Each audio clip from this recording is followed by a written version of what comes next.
Alright, ladies and gentlemen, we are actually live now. Oh god, the music might be a little bit loud, do tell me, chat. And yes, for the Emperor and Prophet indeed, bend over. Oh. So, this is something I've been wanting to do for a couple of days. I was thinking that I talk about RPGs a lot on this channel, but I haven't really played any. So I would like to start today. And what we're going to do is we're going to play through Rogue Trader and then a few others in future, but I want to get through Rogue Trader first. So consider this part one of our playthrough of Rogue Trader. And thanks everybody for being here. Thank you, Ben. I really appreciate it. I am going to just make sure that everything is set up properly. You may hear the audio cut out for the desktop, but don't mind that. It's just the stream being a little retarded. Okay, and lock that. Okay, everything is shut down. Okay, good. So, we're going to be getting right into this. So, I think we're going to just go with normal because I've seen how hard the normal actually is in this game, because I have played it before. And I go, yeah, baby, because I'm the evil midnight bomber. What bombs at midnight? Ah! Thank you very much for the blurb, Ben. So, yeah, we are going to be playing a little bit of Rogue Trader tonight. Do tell me if the audio is too loud or too low, if it's anything it shouldn't be.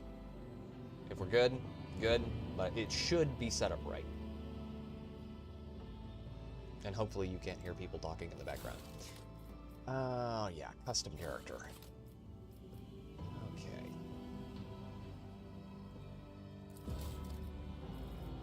Alright. We're gonna go with that guy, because I like the way he looks, and all the other character portraits are a little derpy.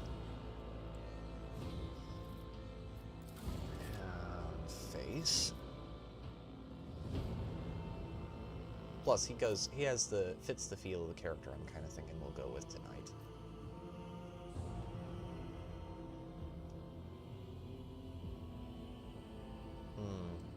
That's about right there. 5x5, very good, Ben. Thank you very much, sir. By the way, the body types are either buff dude, fat dude, or hyper skinny dude. So you can guess which one we're going with tonight.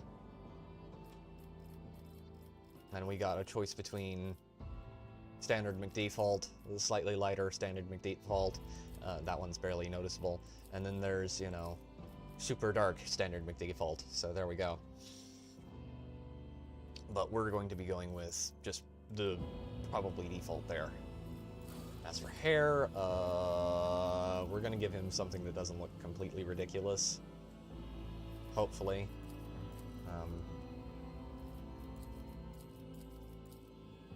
Maybe we can get something that actually looks something like his character portrait.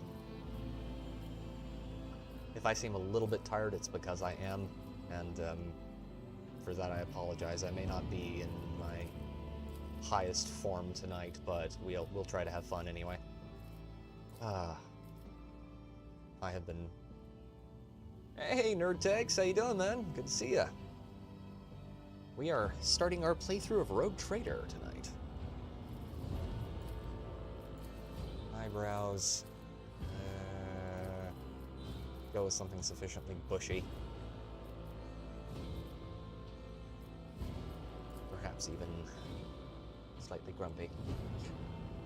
Get that to work. Okay, just give me a second. I'm gonna admire the fact that I actually managed to set the stream up somewhat properly. There we go. His beard matches the rest of his hair. Do we want to go with that beard? Or we've got a lot of choices here, chat. An awful lot of choices. We can go with just... Yeah, I think we're probably going to go with pretty close to standard McDefault. Dude, if you try Rogue Trader, you will have a blast.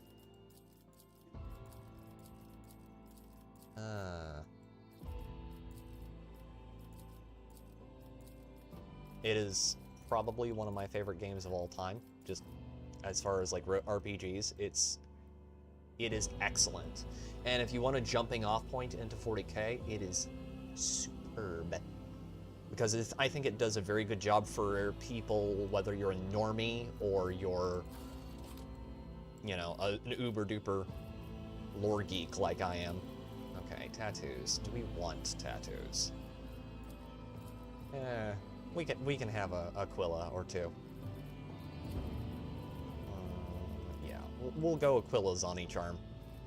We're probably going to be somewhat heretical this playthrough, but we're not going to be, you know, the typical heretical. We're not going to be the tentacles coming out of places tentacles shouldn't be heretical. There we go. Those may be slightly different colors, but I can't tell very well. Yeah, I could go full Fu Manchu mustache. We could do that. We absolutely could. Where was that one? We could. Good lord. Yeah, we could do the full, hey, I'm the villain from Big Trouble in Little China hair beard. But, yeah. I think we're gonna go with... We'll go with something that doesn't look too far off from his character portrait. And let's see. Tattoos, no. Augmentations. We'll go with standard ones, I think, because for the character I think we're going to wind up building, we don't want to go too crazy, but I would like them to be somewhat visible, so go there. And then... there. Alright. I'll see you destroy Macro cannons, volley! For the glory of the dynasty! Now, I could go with one of the voices, or we could go with no voice at all, but the no voice at all just, I don't know if it quite does what we want. So do we go with... Something of interest. Slightly... You didn't stand a chance! pretentious dude. Deliver their demise! Slightly cracked dude. This could be an opportunity. South London dude. Your existence is naught but ashes. Yeah, my brother in Christ, you need some help. The destination is known. Absolutely cracked. Perfect. Fire at will! Yeah, no, that's just weird. We're not doing that. The best defense is a good offense. So South London or you terminated. slightly more posh London. We'll go with slightly more posh. All right, and this is where we get into the really good parts of this game. Okay, so origins, homeworld, Death World, which gives us survival instinct. Once per combat, when the wounds of a Death World character drop below 30%, they gain plus 20 of their maximum wounds as temporary wounds. Death World characters also gain a plus 20% bonus to dodge and armor while they have at least one temporary wound from any source, which makes them really handy for certain builds, which we'll be talking about later. Strength, toughness, and agility get boosted, while intelligence and fellowship get dropped. They get Brutal Hunter. Death World characters gain plus 15% critical hit chance against targets with a bleeding effect or with 50% or less of their maximum wounds. They get Wounded Beast. Every injury increases the Death World character's agility and willpower by plus 5%. Plus 5. Every trauma counts as 3 injuries. That comes in really handy in a certain part of this game later. Once per combat, when a Death World character suffers the stunned, blinded, or immobilized effect, this effect is ignored and they instead gain plus 20 of their maximum wounds as temporary wounds, plus 20%. Death World characters gain plus 10% to critical hit chances for axes, hammers, and las weapons. Lifetime scars. What, Death World. you? I don't get this at all. I saw a little pan. Shut up, Mr. Burton. You are not brought upon this world to get it. Thank you very much for that one. I'm going to assume that was Ben, but give me just a second to check. I think I actually remember to set this up right. Oh god, the dog is going off outside. Give me a moment, chat. 1 second. Uh-huh.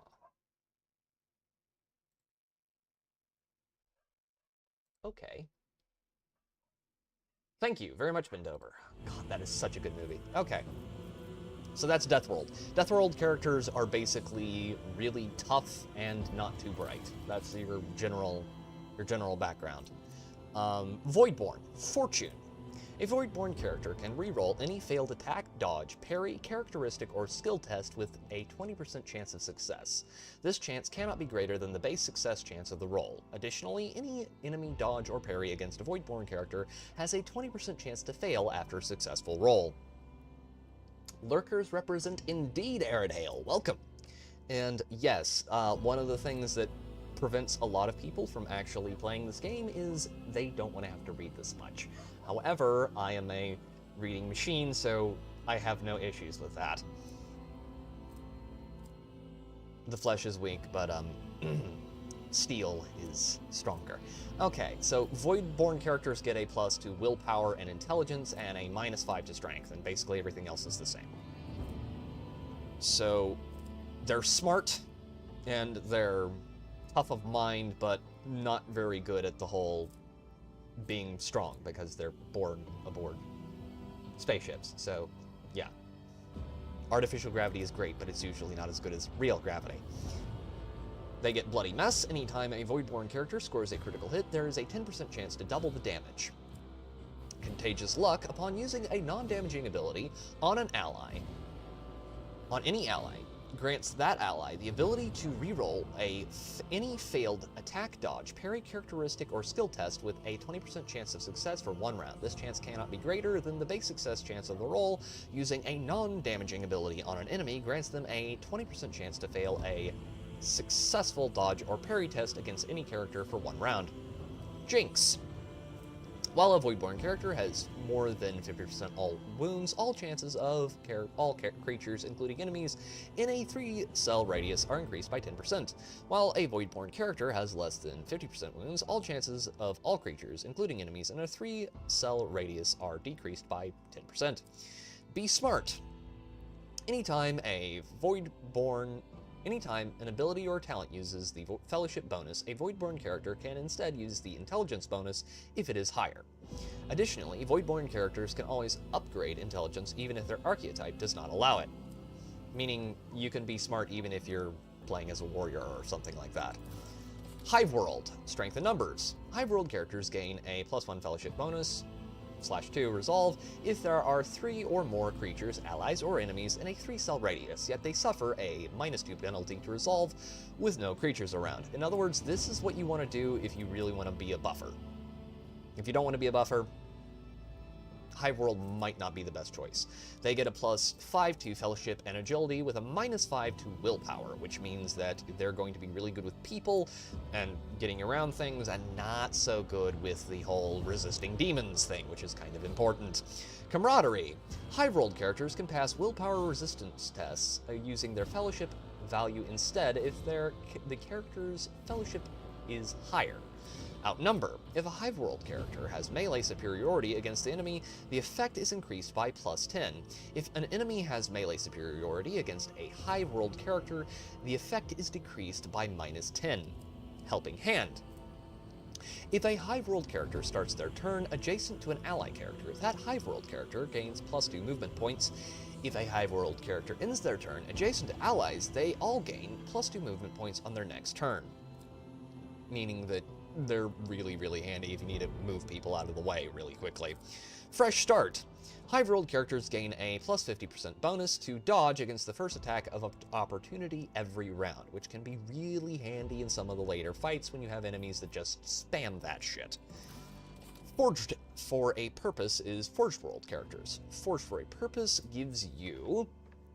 Forged World characters choose 1 augmentation system from the following list. Subskin Armor grants +5 +2 X toughness bonus % armor.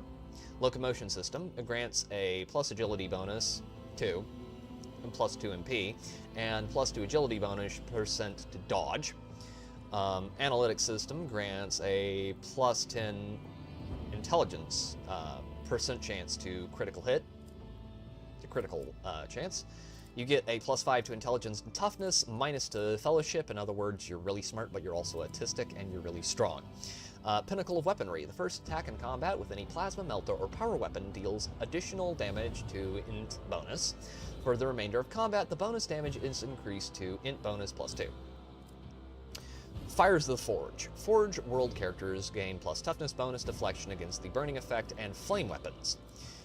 Persistence of the Forge. Forge world characters gain a stacking plus 10 bonus to hit chance and dodge reduction against any target they hit with a single target attack. Successful critical hits from single target attacks increase the hit chance and dodge reduction by plus 20%.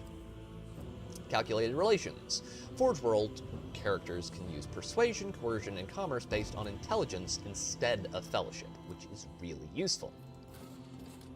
Humanity's finest for Imperial world characters. Hello, average War Thunder player. Welcome, sir. Humanity's finest grants Imperial world characters can select any characteristic except for weapon skill or ballistic skill and add a plus 10 bonus. Ready to serve. They gain when an Imperial world character is affected by an ally's non-damaging ability or affects an ally with an ability, their resolve is increased by fellowship bonus plus 2 for 1 round. Doing my part.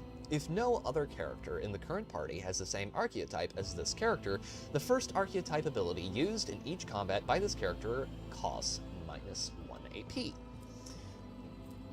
No Heresy. Imperial world characters gain plus 10% critical hit chance and plus 10 armor against Xenos or demonic creatures. Their allies gain half the bonuses of No Heresy. However, Imperial world characters Lord Xenos and Lord Warp are always 0, which kind of sucks, considering a lot of what you go through in this game.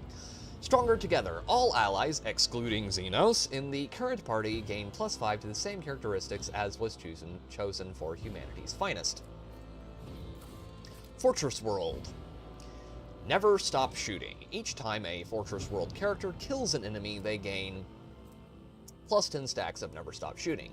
At the start of their turn, there is a plus stacks of Never Stop Shooting percent chance that the first attack this round will cost 0 AP and will not count towards the attack limit per turn. If this effect triggers, all the stacks are lost, which can be really handy as a get-out-of-jail-free card for some of the more sucky fights in this game.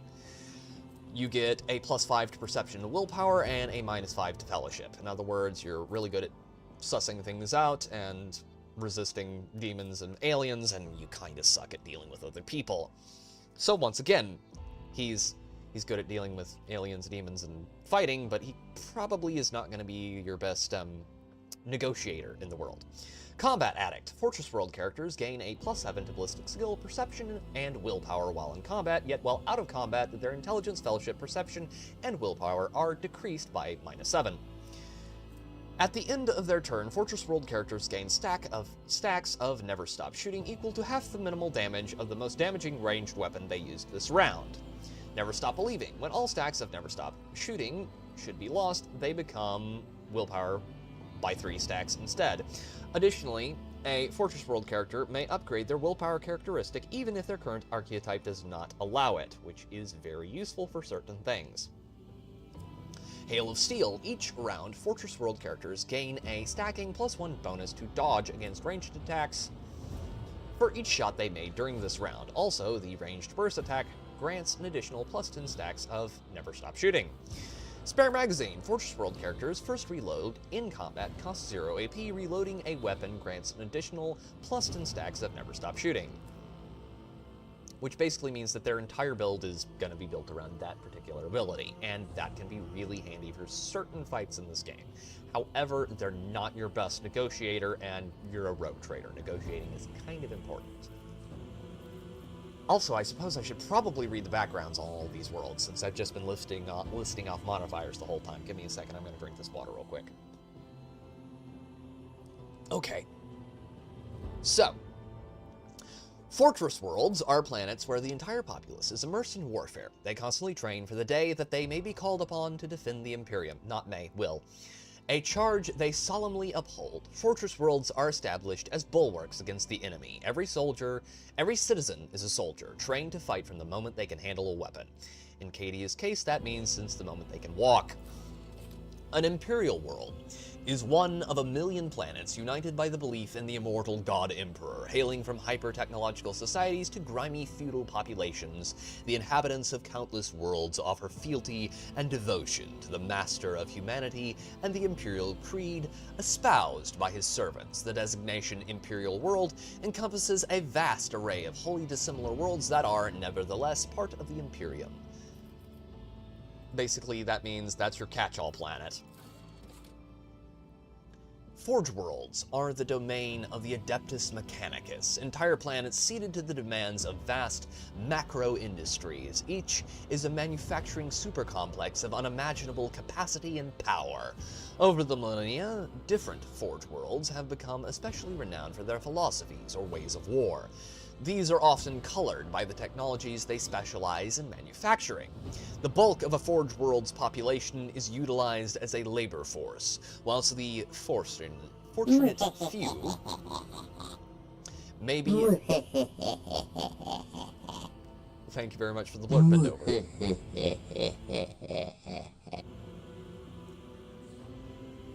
Now, where was I? The bulk of the Forge world's population is utilized as a labor force, whilst the fortunate few may be inducted into the ranks of the Adeptus Mechanicus itself. Hive world. A hive world's population is so dense that great swaths of the surface of the world are frequently covered in gargantuan cities bejeweled with towering spires that pierce the atmosphere.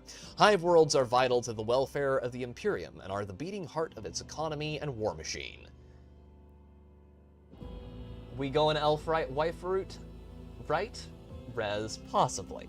Possibly. I did say that we were going down a certain route of heresy during this playthrough, so I'm not ruling out that we will be gripping the knife ears at some point. Anyway, hive worlds are vital to the welfare of the Imperium and are the beating heart of its economy and war machine. They produce munitions for the Emperor's armies and vast manufactories, mine valuable minerals, and refine fuel for the Imperial Navy. Innumerable regiments of the Astra Militarum are raised from their massive populations as well. Voidborn.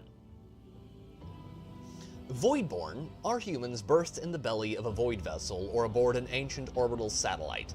Those who have lived their lives on void ships become inured to some extent due to the reality-altering processes of warp travel, and to living in low or zero-gravity environments. In many cases, their features are drawn and their skin pallid.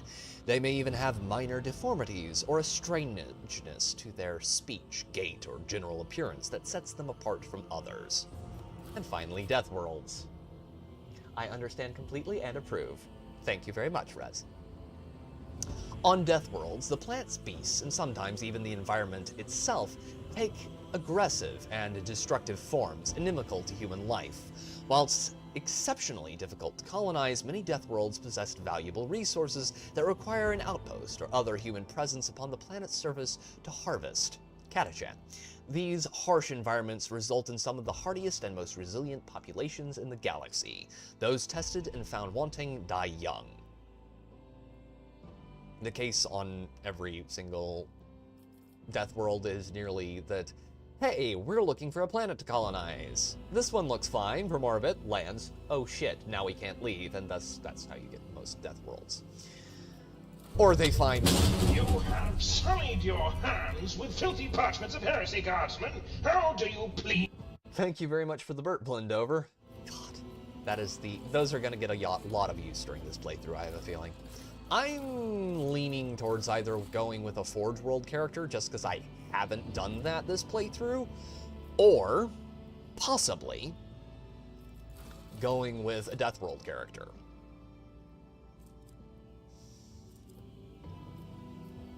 Imperial World characters are great, but I have a feeling that we will probably be using a lot of Xenos companions for this playthrough.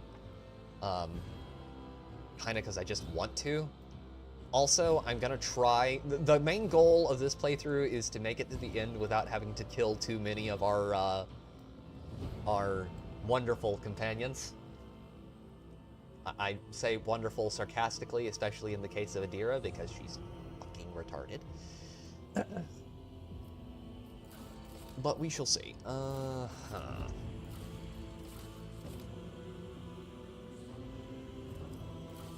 So we either got autistic or murderous and autistic. And kind of retarded. Smart and autistic and... What shall we do? Actually, I bet that I can...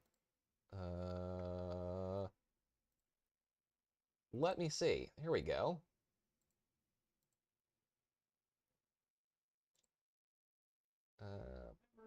Give me a second, chat. Give me a second. It's being retarded. Okay. Spicy Paragon root can be a lot of fun. Oh, God.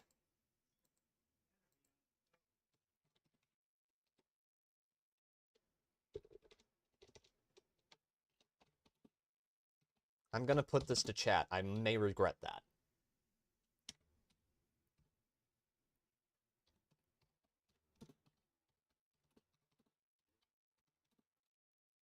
I'm only giving you two options, probably.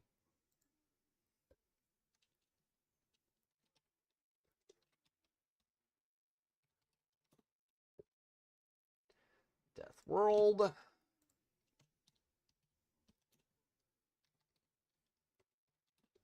I have not done either of these backgrounds before, so...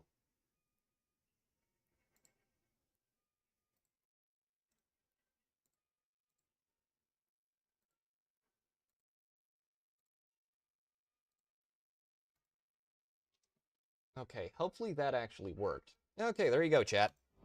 I leave it to your... Up to you. I may regret doing that, but there you go.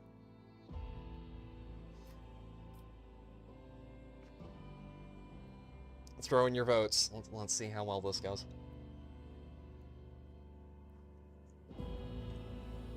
Okay, Death World is winning at the moment by 1 vote.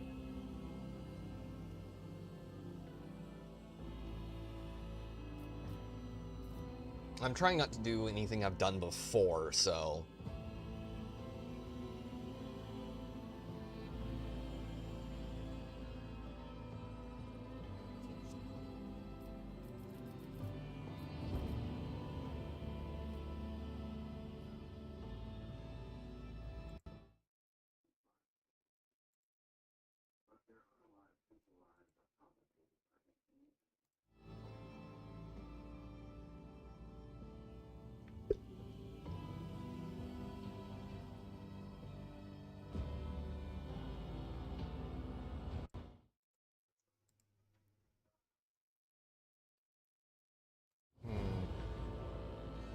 And I have done pretty much all of the other backgrounds on this at some point. Tried them out, at least.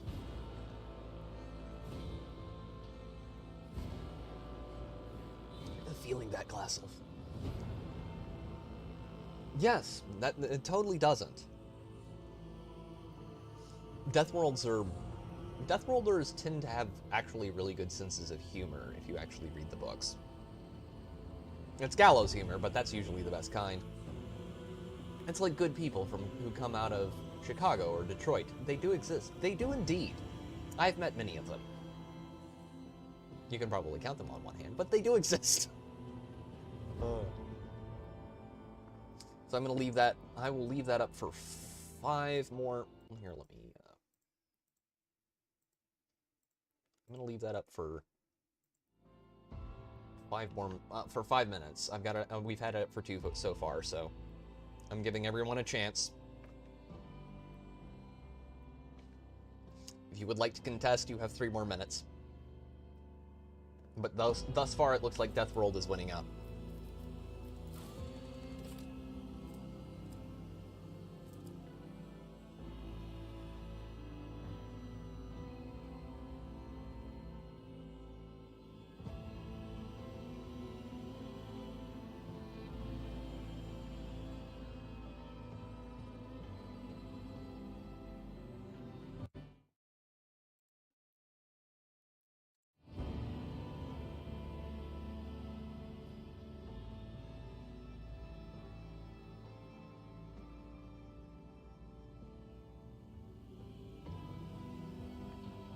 I do like the soundtrack of this game. It's very calming and fun. They actually did add enough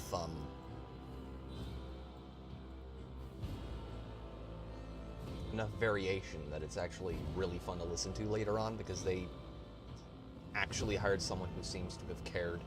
Also, there is some definite 40K Mechanicus DNA in here, which is very nice, because Gilliam David is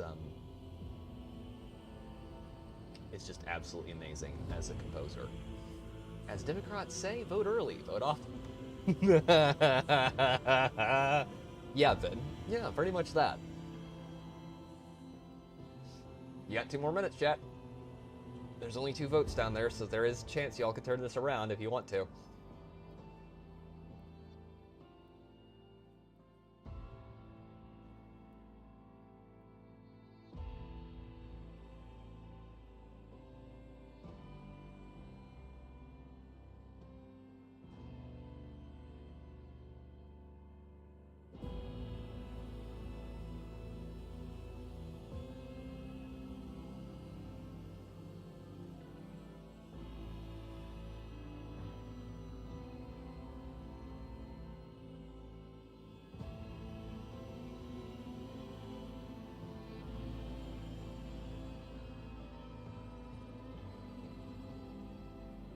All right.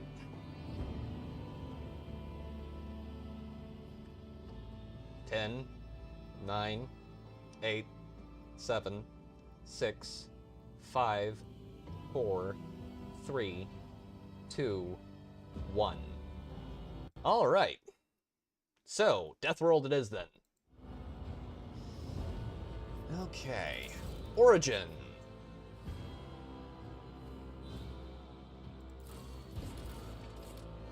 Yeah, I managed to be fairly cheesily tongued the last time too. I am not doing a psyker. I am not doing a psyker, chat, and you can't make me. Psychers suck. They're great, they're overpowered, but I hate playing them because, good lord.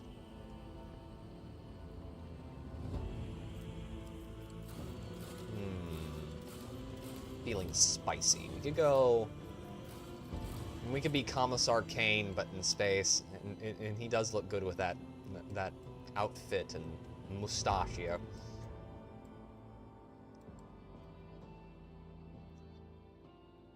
Fellowship plus coercion. That's nice. Duty and honor.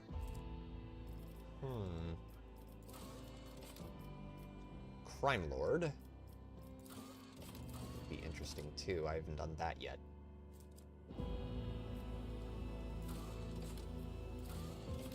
Yeah, I played a noble before too. I generally play them because they round out a party very well, and you don't really get any other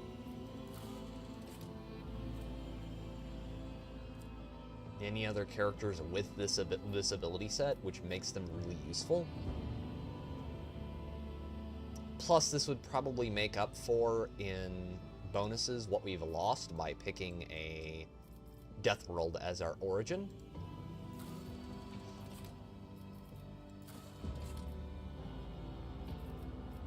Commissar is good too. Go with Noble, you say, Rez? Well, I mean, God Lord, that outfit.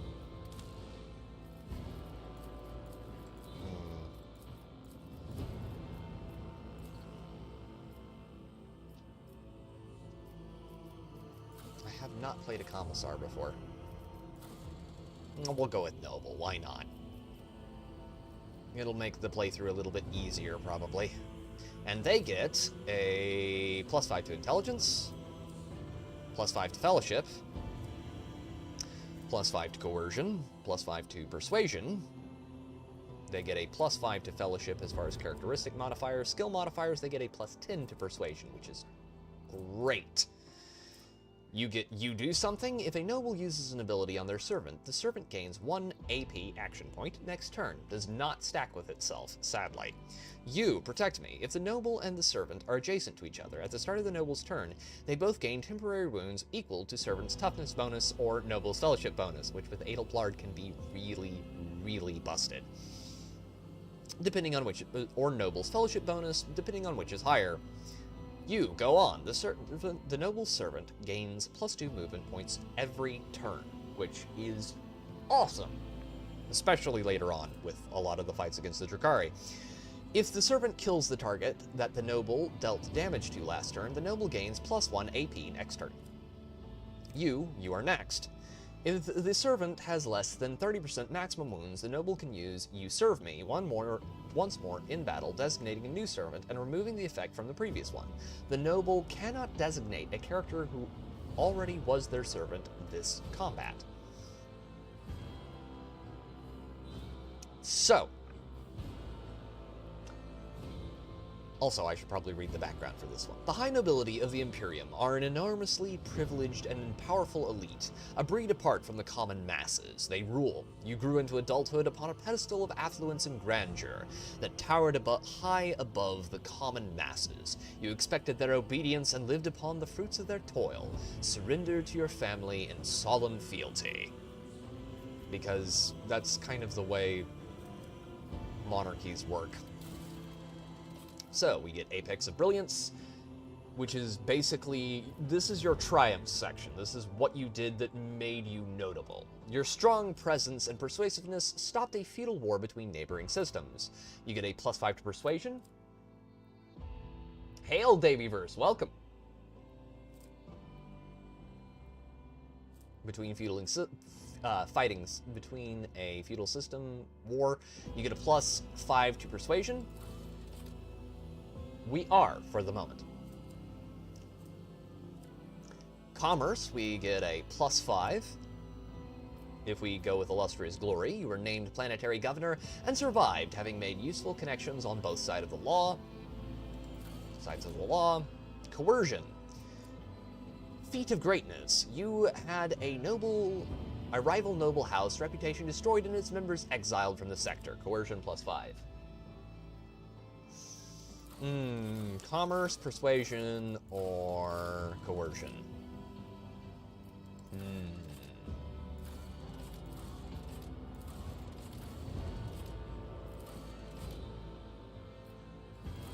Commerce would make buying things easier, and we do need to probably try and make it to where we can get at least some decent armor by the end of the game, because you don't really get to loot a lot of really good armor from a lot of different places. Most of the armor that is actually really decent is all bought and paid for.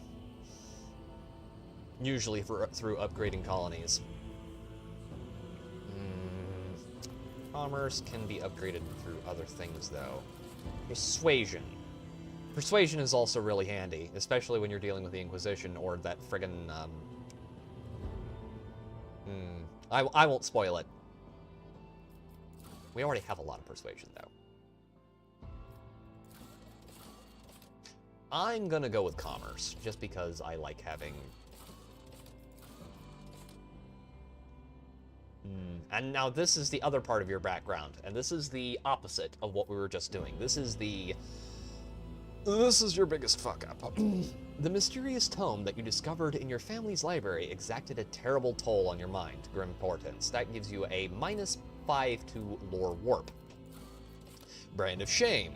You are a bastard, an illegitimate member of a family that immediately turned its back on you. Lore Imperium, -5. Shadow of Torment. You were kidnapped for ransom and your captors mistreated you up until the moment you were released. Carouse. 5. I have a feeling that it would probably be best... I pretty much never use Carouse.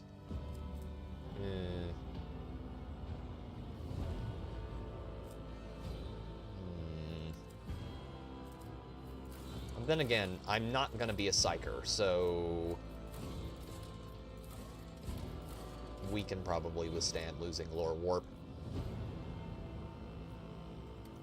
Next we go with archetypes, and this is this game's version of classes. So we can go with warrior, which gives us, as far as stuff we can unlock further down the line, it gives us assassin, vanguard, archmilitant, and executioner.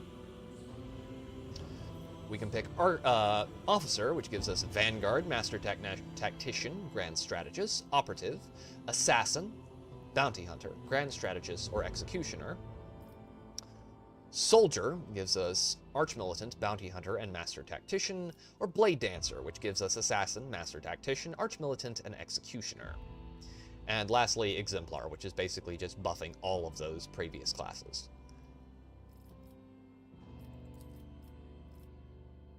Warrior makes you tanky and deal a lot of damage, but you don't get as much to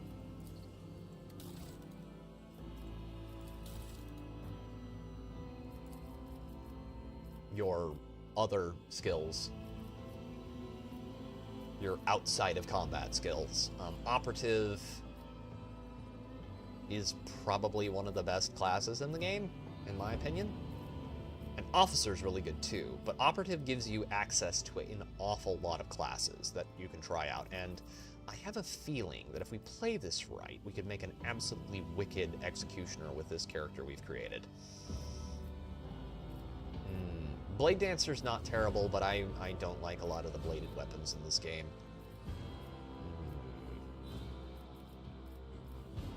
Then again, Archmilitant does allow you to basically do all the damage.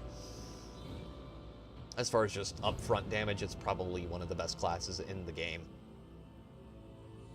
Whatever I'm gonna do, I better do it quickly, because, good lord, we're already 45 minutes into this, nearly. I think, chat, I'm gonna do something new I haven't done before. Let's see. We are... You know what? We're gonna go with a warrior. I didn't do that last playthrough. It feels new and exciting, and I like the idea of being able to charge up and smack people. Okay, so all of those are upped by +5. So our strength, agility, toughness are all up by 5, while everything else is baseline. So let's bump ballistics and weapon skill up a little bit. Intelligence and fellowship are important. We're going to bump fellowship up to 40, intelligence up to 35, perception up by 5.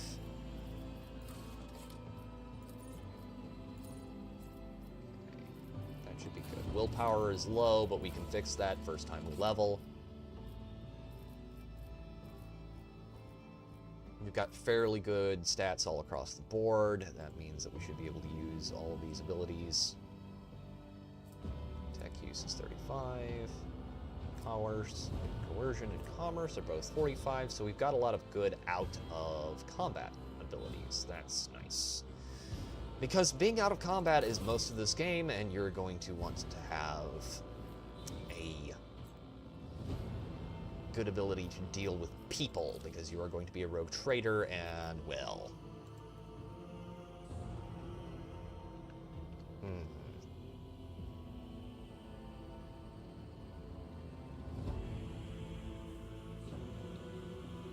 I'm going to go with that name for reasons that we will get into later in the game. Because you'll see that pretty quickly. Alright, so we are starting out with a sword class frigate. The sword class frigate is a classic void ship design, proven in thousands of battles, combining decent firepower, high speed, and respectable survivability. Estimated dimensions, 1.6 kilometers in length, 0.3 kilometers abeam at the fins, approximately. Estimated tonnage, 6 megatons, approximate. Estimated number of souls aboard, 26,000, approximate, of course. The Von Valancius flagship is the mightiest void ship belonging to the Von Valancius dynasty. Every system aboard this frigate has been tried and tested in innumerable engagements. Its weapons and turrets deliver hard-hitting volleys with pinpoint accuracy. Its plasma drives are rugged yet reliable in extreme conditions. The flagship's size and maneuverability are perfect for pursuing smaller, faster raiders and for hunting the countless pirates, xenos, and heretics in the Coronis Expanse.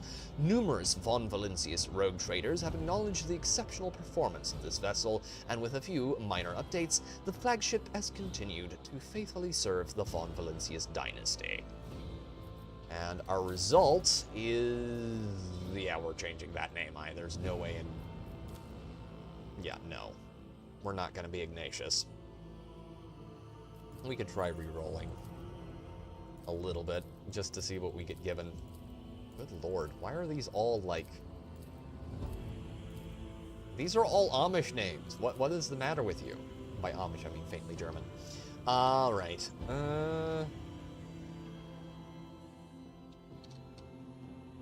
Drake, we're gonna be a pirate anyway. Okay. Or we could go with Francis. That could work too. But Drake is cooler. So, we're pretty good here. All around, we look to be about right. Go with that, and that'll start us into the game. Finally. It only took us 47 minutes. Don't worry, Chad, I have a feeling that this playthrough is going to be a long one. Hopefully it'll be a ton of fun, too. Okay.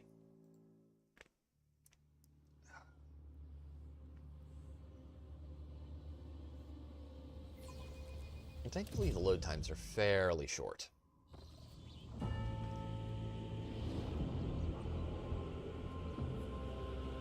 God, I love the soundtrack to this game. It is awesome.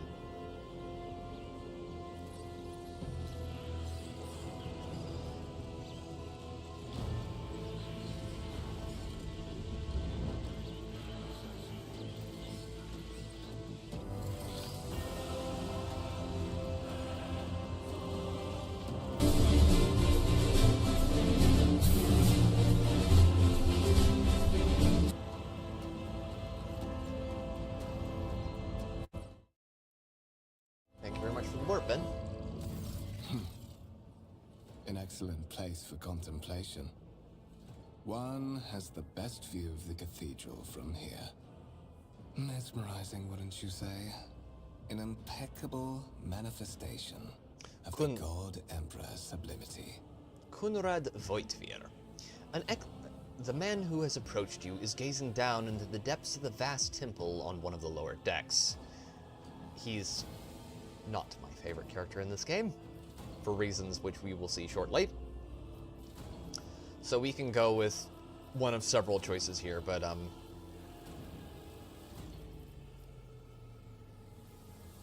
let's just be sufficiently pretentious.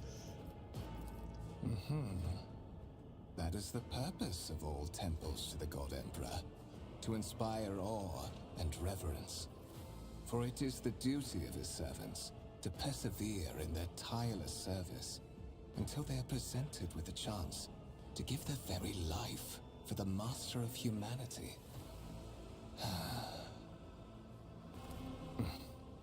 Allow me to introduce myself. Kunrad Voitvir, Master of Whispers, in the employ of Her Ladyship Rogue Trader Theodora von Valancius, at your service. Yeah, I haven't had the pleasure of speaking with you in person before. I'm just gonna be a complete pretentious twat. My deepest respects to you, Your Grace. A noble of the Imperium. It's been a long time since Providence last brought such eminent guests aboard this vessel. Oh god, let's read this thing's whole titles. Duke Drake Eos Veneria Dival Af Calexis. You may call me Your Grace. I will be frank with you. You may forget your past titles, no matter who gave them to you, or what their origins are. From the moment you and the other candidate were brought aboard this void ship, your fate changed. You now serve Lord Captain Theodora von Valancius, and carry the burden of an heir of this house. Henceforth, you share your dynastic name with her ladyship. Bear it with honor. Lord Captain, a strange title for the Lady Theodora. Why am I aboard this vessel? Why have I been brought here? You have a curious title, Master of Whispers. What are your responsibilities? Tell me about the one on whose ship I have found myself. You say I am one of the rogue trader's heirs. So there is another candidate. I assume you had some goal in mind when you decided to seek me out. Let us address it. Let's be brisk. But of course, I have come to invite you to a meeting with Lady Theodora. I kind of want to be an asshole I to him. imagine you have many questions for your patroness, and I'm sure she has just as many questions for you. It is regrettable that you haven't yet had an opportunity to speak. It has been an arduous voyage thus far. Alright. The Lord Captain and Master Edelthrad von Valencius are conversing on the observation platform. Let us join them there. And do tell me if y'all can see everything alright. If I need to, I can switch us to the other screen, which will make things significantly larger. Oh god. Oh, I do love this game's art It's style. about time. Okay, can I fondle?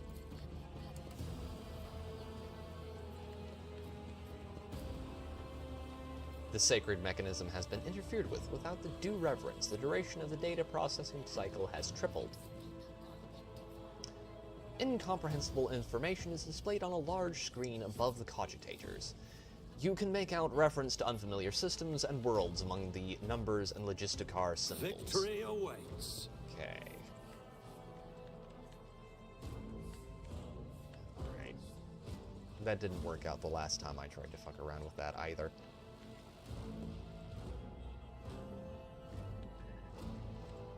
Okay. Is there anything we can grab in here? I don't remember if there's actually anything we can steal. I mean, borrow. Of course, borrow. We would never pilfer anything. A candlelit altar with a copy of the 2348th volume of the Lex Imperialis, the Codex of the Sacred Laws of the Imperium. Just do what Caiaphas Cain would do and you'll be fine, yes. None shall stand in my way. Though doing necessarily exactly what old Caiaphas would do in this instance might not be the best choice, because I don't have a Jurgen to throw at my problems.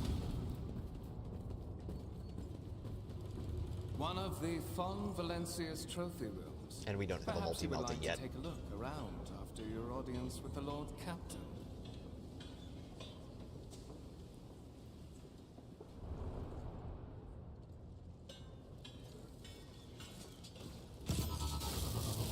What's happening?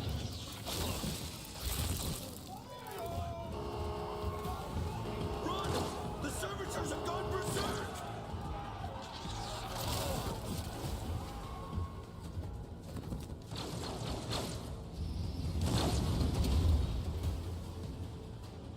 Annihilate them! Well, you see, he is a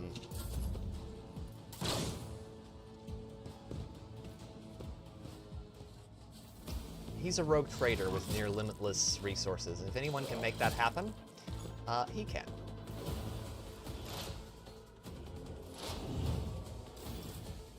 Oh, I forgot. He's operative. Okay. Will that work on him? It will. Not a problem for me. He has pretty busted abilities. I don't want to get too close to them because I'm not really set up Suits for my it. purposes. And of course I missed.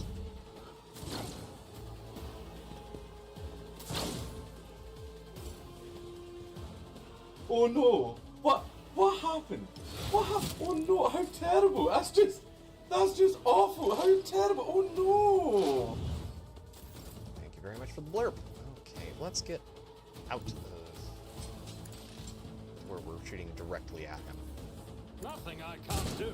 Okay, that's actually fairly decent. Not terrible. I don't hate it. And blurps are on, chat, so if you do want to use those, you can. They are...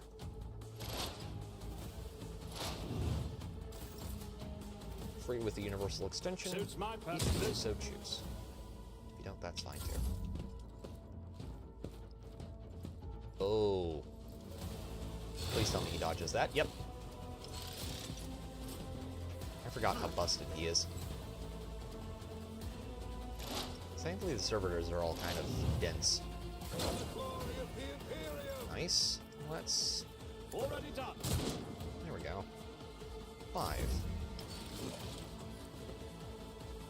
It's basically impossible to lose this one unless you do something really dumb, like get right up in the middle of the servitors. Up here. There we go. What suspiciously poor timing for such an accident. Servitors malfunction on the officer's deck at exactly the same moment when the rogue trader and her heirs are gathered here. I have blocked all passages between the upper and lower sectors of the residential decks. If this is a deliberate attack, it should stop the culprits from advancing their plan. Oh, how I hate to be that guy. Without taking his eyes off the bodies on the floor, Voigtveer removes the Voxcaster from his belt and speaks a few quick orders into the device. Then he turns to you and says what he just did. Alright, continue.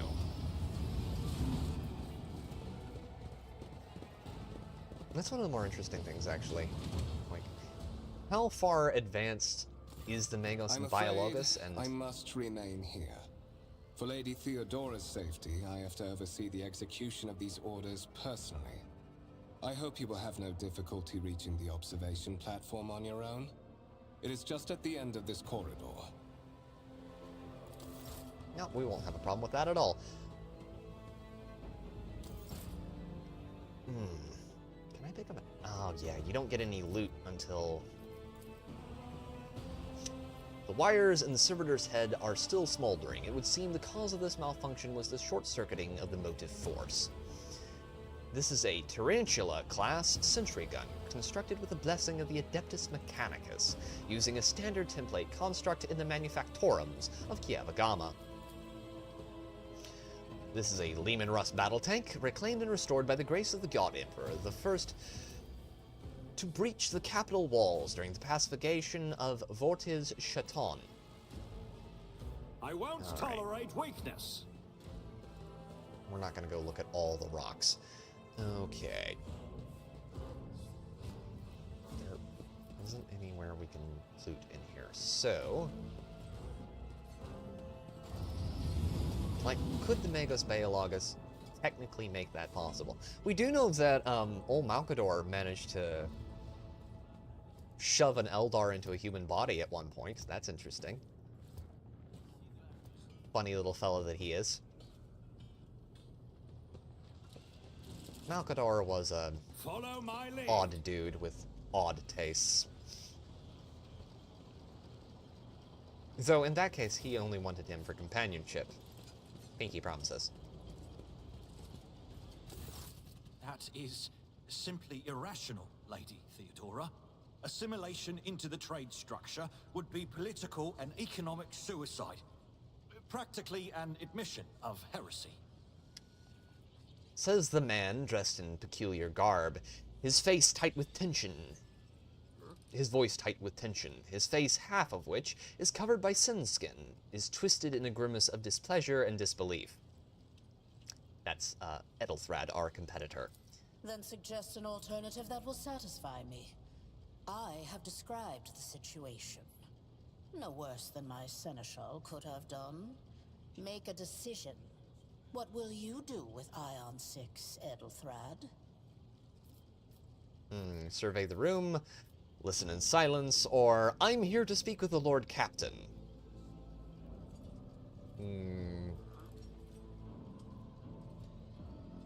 2, we're playing a What is noble. this? He's not going to wait around Is for this someone else's from your to... retinue, Theodora?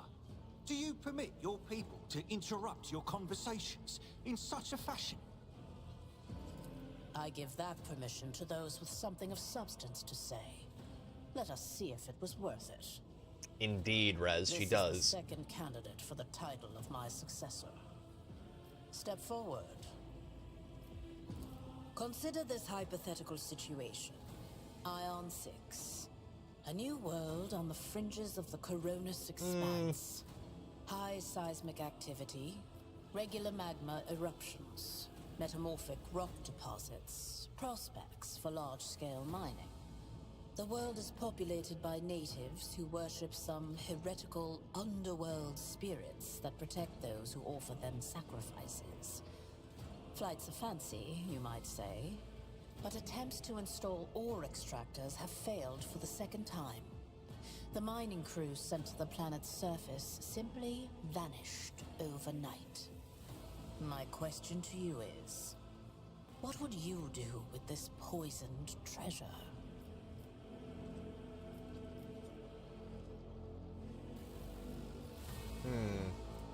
We'll go with one of the skill tests. Yeah, I kind of do too, but honestly, considering how much of a problem she is, I think I've seen quite enough of Lady Theodora. In some ways, though, she's a lot of fun as a character. She's just, it's like, you set up your successor to fail, you absolute cunt. Okay. We're gonna go with Warp. There are ways to confirm whether what is happening on Aeon 6 is witchcraft or not. It might cost several psychers to do so, but it will give us the answer. Thorough, but presumptuous.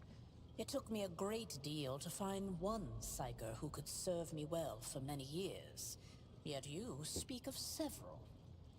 Hey, it's not my fault you're broke. Sanctioned psychers are rare and valuable instruments of the Golden Throne. Or do you suggest that we use heretics, who are an offense to the God Emperor's light? It would be rather careless of you to utter such profanity in the presence of his faithful servants. Considering I know that Adira exists, that is horrifically hypocritical of you, sir. Let's see, what is the most pompous response we can come up with?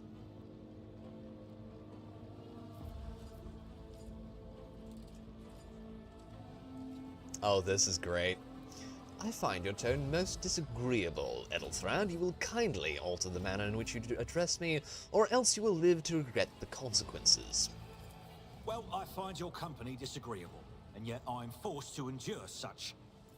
Edelthrad, I believe I gave you an assignment on this ship. Explain to me then why my senior congregator is still dawdling about the officer's deck, instead of proceeding to the middle decks to commence the inspection of the compartments in his purview. I beg your Yeah, that would forgiveness, probably Lady have to be Theodora. Irrelit Res. Your presence has such a profound effect on me that I well forgot the time. Edelthrad bows ceremoniously and takes his leave without sparing you another look. So, why are you here? We're gonna go with 3, because that's a very good answer. I do not know just yet. I was hoping that you could clarify that. Clarity. A luxury that few of us can afford. There is a reason why I did not explain all the details of the question I posed to you earlier. Beyond the borders of the Imperium, seldom is one granted an opportunity to enjoy information in abundance. This, however, is one such opportunity. Cassia has a very similar personality to Tali, though. My name is Theodora von Valancius Massimo of Scaris. I am a rogue trader in the service of the God Emperor of humanity. And my rights and freedoms are vindicated by a most sacred relic. The warrant of trade, kept aboard this very vessel. Mine is the honor to venture into the darkness, beyond the Imperium, and carry humanity's light where powers wicked and heretical reign, and bow death and ruin to us all. Dang it, that's what I meant. Cassia, when you brought her up. Yeah. Yeah, she has a very similar personality. Though, to be fair, a lot of the female characters in this game are not the typical, you know, oh, girl boss, get it all done. They're a lot more, they act more like women, if you know what I'm saying. My noble playthrough, she was my choice. Yeah. She's a good choice. I like Cassia a lot as a character. I also like Argentia, but she's not romanceable, and yeah, even if she was, I have a cap on crazy, and it's down here, she's up here. You know, it's good crazy, it's loyal crazy, but, it's still crazy. And I like my crazy in small and preferably controllable amounts. They do all have decent writing, and I really appreciate that about this game. So, a warrant of trade. Warrants of trade, I should probably explain those a little bit, because the game, I don't think, does that quite as well here. A warrant of trade is a document. It is very comparable to the real-world letters of marque and reprisal. It is a document that allows the character, it grants them writ, to do basically whatever they want, as long as they are doing so with the nominal goal of aiding humanity in some way, shape, or form. So they can trade with aliens, which most people aren't allowed to.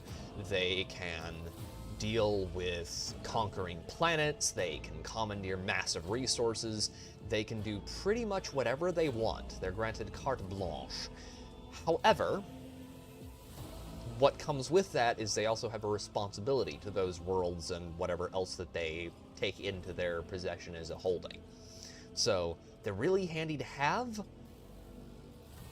but a warrant of trade is also, it's not all fun and games, it's also a whole lot of work. And quite frequently, people get stabbed in the back to possess one. It is my decision alone to determine the fate of whatever I find past the bounds of the explored void.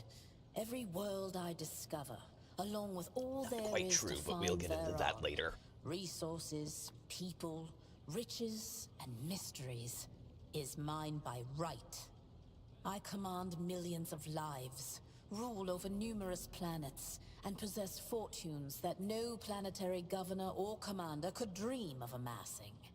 And you are one of those with Fon Valancius blood in their veins and a rightful claim to this inheritance when the hour comes. I would have taken I would absolutely have taken the chance on Argentia with at least one playthrough. Probably a soldier one would be best for that, or a commissar, but yeah. So basically, she is like, you are a potential here. I'm ready to take on this sacred purpose. It's all too sudden for me. Yeah, we're not doing that. One of, does this mean there are other heirs? Yeah, that would be kind of obvious considering old Ethelthrad. We'll go with one. Oh yes, you would be, wouldn't you? The question is, am I ready to choose you over the rest? You came aboard hours before the warp jump, and have not yet distinguished yourself in any way. As things currently stand, I have doubts that you are suitable for the role of rogue trader. Blood right alone is not enough to earn the high honor of becoming the bearer of a warrant of trade. Smart. Nonetheless, your abilities and talents may yet prove useful. If not for the role of Lord Captain, then for that of their closest ally. Alas, even those responsibilities can at times be too challenging for those who share your blood. Kunrad Voitvir served me for many years before he made his mistake. Yeah, Voitvir kind of screwed the pooch in a major way, but we'll read that later. Did I hear you correctly? The Master of Whispers is related to you. One of. Does that mean that there are other heirs? We've kind of already established that. Thank you for clarifying. May I ask questions now? Do we want to wheedle, or do we want to... Yeah, we're not going to wheedle too much. His kinship to me is most distant, as is yours. Oh, this is the ones where we actually get to Nonetheless, he does go through all bear of the them. name von Valancius, even if he avoids using it publicly, and as such, strictly speaking, can be considered my heir. That door, however, is closed to him. Voigtvir's performance in his current role is satisfactory. Or it used to be, at least.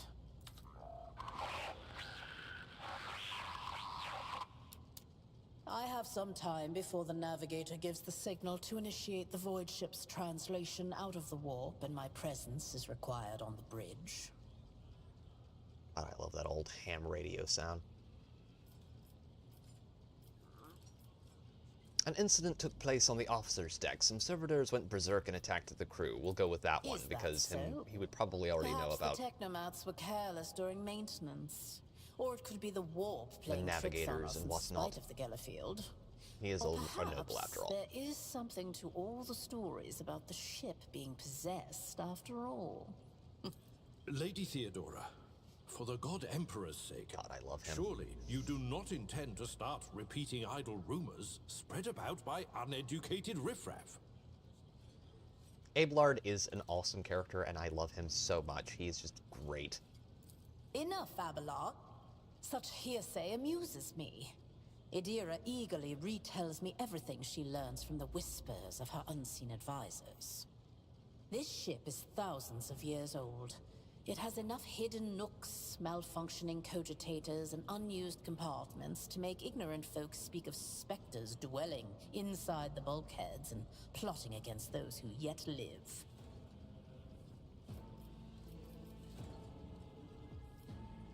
Alright. The Rykad system, the domain of rogue trader Winterscale, one of my peers, and rivals. Besides me, 2 other rogue traders exist in the Coronis Expanse, and each of them possesses resources comparable to mine. Perhaps you will one day assist House von Valancius in surpassing both of them in affluence and splendor. Yeah, well, we're gonna have to kill one of them if we're gonna go down the Irrelit route. I set the course for Rykad on the demand for a very specific reason. Oh yeah, very Perhaps specific I shall reason, yet my dear. apprise you of the purpose for this voyage, but now is not the time. The specific reason of keeping your head attached to your shoulders. 3. What are my current responsibilities? Observe, learn, absorb. It will take time for you to find your bearings aboard this vessel and in your new position. Eventually, I will find a post that suits you as I did for Edelthrad. Until that time comes, consider yourself my aide. Yeah, now's the time to wheedle. Gracious Lord Captain, surely there are ways I can prove myself a worthy heir? You can start by not asking questions of this sort. I have no need for sycophants. I will draw my conclusions when an opportunity to prove yourself arises. As for when you will be granted that opportunity, only the God Emperor knows. Newsflash, shortly. In that case, I shall head No more to... questions. Disturbances reported on the adjacent decks. Seneschal, if the need arises, protect the new blood. It is possible that the chance to prove your worth may present itself sooner than you may have anticipated. The power sword. I want the power sword very badly. And this is where shit gets unbelievably real.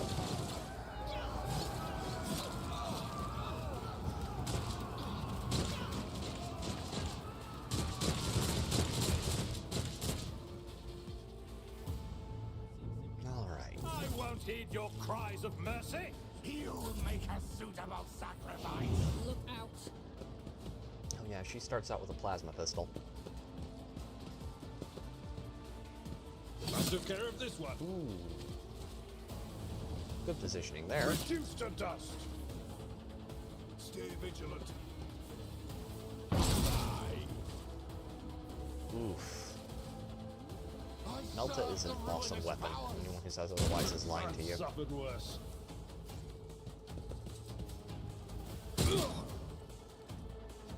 Chaos guides me. Alright, we dodged that one. I'm gonna throw that on Mort just for S's and G's. All too nothing of value And got him. has been lost. I am your doom. I serve the ruin of towers.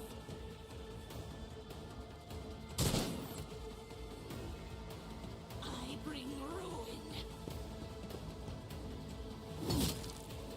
Oof. Gotta hurt. I've Lord, seen that worse battles plasma than this in my overcharge is time. busted. One fewer target. Good lord. Ablard's Break them attacks are always so much fun to watch. for the glory of the Imperium. Nice.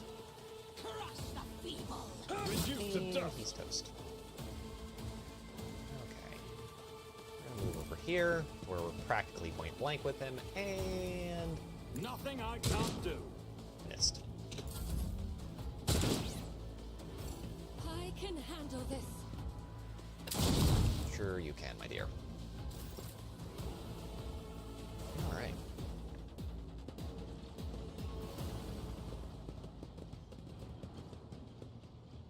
Mort, take a team with you and clear a path to the transport line. Do not let a single whoreson survive. God, I love the dialogue in this game. Continue. Didn't bat an eye when that scum burst onto the deck, huh? Not bad. I have seen many an officer who panicked at the sight of combat on the upper decks. The false sense of security offered by their position makes them that much more vulnerable to the harsh realities of warp travel. She looks at the Vox in her hand. All you can hear is lifeless static. What are your orders? Let's go with that one. Mort has gone on ahead to clear a path for us. If you want to make yourself useful, go after him and see if the Arch-Militant requires aid. And be quick about it. Alrighty then. Yes, ma'am. Okay, I don't think we can loot in here. I don't think they really give you the opportunity to loot until after all, well, we'll get to that in a second. We're very close to getting through the, prologue part of things. Yes, we are still in the prologue, chat. Okay, let's see. Heretic's body is riddled with holes. An improvised single shotgun lies smoking in his hand. Keep firing, you oafs. Okay, and we got... The accursed traitor shot him at point-blank range. The master at arms is not looking good. Okay, and he is righteously screwed up. There's a boy Mort. God, that Melta is horrifically brutal, and I love it so much.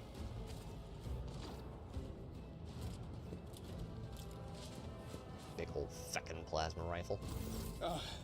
Thank Providence you are alive and well. No thanks to you and your cronies. Always on time, eh, Kunrad? The moment we finish chasing the riffraff around the deck, you show up. Always just after the fighting's done.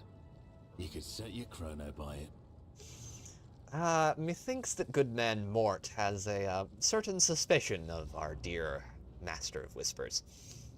Continue. Mort, pull yourself together. And he is aware that Mort considers him to be sus. What, did the Lord Captain send you to chivvy us along? We're all done here. I'll report right away. All right.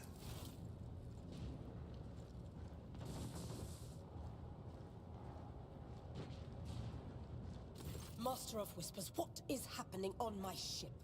The Voxnet is silent. The Vox Master is not responding. Armed assailants have stormed the officer's deck, and my arch-militant just destroyed several more heretics on the way here. Is this a severe case of warp madness? Have some of my crew lost their minds and forgotten who they are and whom they serve? Report!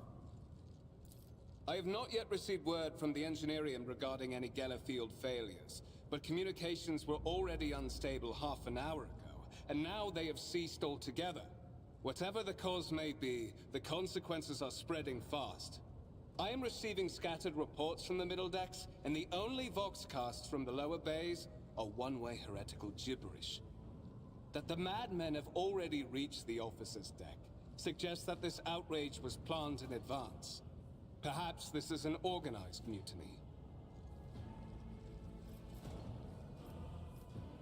Okay, we've got 4 options here, I think. Yep, 4. Mutiny, but who would attempt a mutiny here in the warp? A mutiny against the Emperor's anointed, execute the traitors, every last one of them. 3. We must provide immediate assistance to those still on the middle decks. Perhaps then we might stop this wave from spreading. If this is indeed a severe case of warp madness, then the situation is dire. I am gonna go with the 3rd one, because I am one of those people who really likes making the NPCs happy. The navigator's sanctum are secure. And I have the means to do both things at once. Okay. Edelthrad, where is he? I must know if he is unharmed. A psyker aboard a ship that is potentially being assailed by the warp could pose a greater threat to himself and others than a whole army of madmen with improvised weapons. Correctamundo. You do not want to piss off a psyker or allow them to get too fondled by the warp creatures. I tried to locate him, but the last thing known about his movements is that he arrived on Transitional Deck 18. Sure, Voidfur. Blast it! Master of Whispers, find Edelthrad immediately. Seneschal, locate Tlas and the Sister of Battle. Both are to remain at my side. Arch-Militant, with me. I must go to my study. And it appears we might encounter heretics along the way. Drake, Theodora glances at you thoughtfully. If I may, Lord Captain. Transitional Deck 18 is at the heart of the disturbance, and if our goal is to bring Edelthrad back, I could use some support. After all, I'm not as adept at directly confronting enemies of the House as the esteemed Arch-Militant, and taking into consideration Edelthrad's psychic powers. This is the we get drug along with him part of things. Then it's settled. Find Edelthrad and bring him here. In whatever state you find him.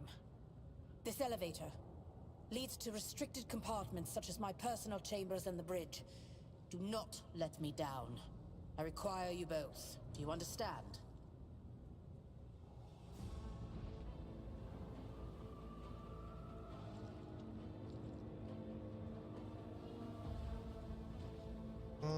We're gonna go with 1.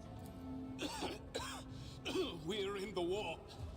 Considering the attack, there could be a disruption in the Geller field and the infiltration of malevolent forces onto the decks. Psychers can react to such things in the most unpredictable ways. You okay? Voidfear? You got a demon stuck in your throat or something? I mean, of course you do. Enough! Master of Whispers, you must not allow my heir to turn into a mindless mutant and to perish under Enforcer fire. Do whatever it takes to bring Edelthrad back to me. I shall do everything in my power. I hear and obey, Lord Captain. I can't promise that I won't lose our dearest heir somewhere along the way.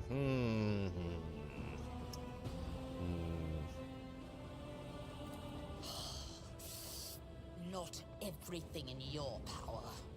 You will do as I say. I'll have your heads if you fail. Is that clear? Then move out. Mort, come.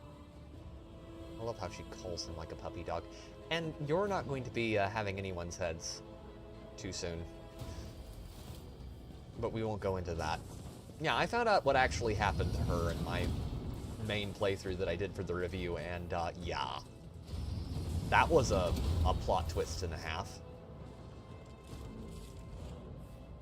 Are you ready to head to 18? It is a long walk, and you do not even have proper gear. I shall make do lead the way. I have a proposition. Since I am the more important person here, you can go in the front to shield me from potential threats. You had better not fail me. The Lord Captain made it clear that relying on you is fraught with risk. We'll go with 2, because it's way more pretentious and it's hilarious.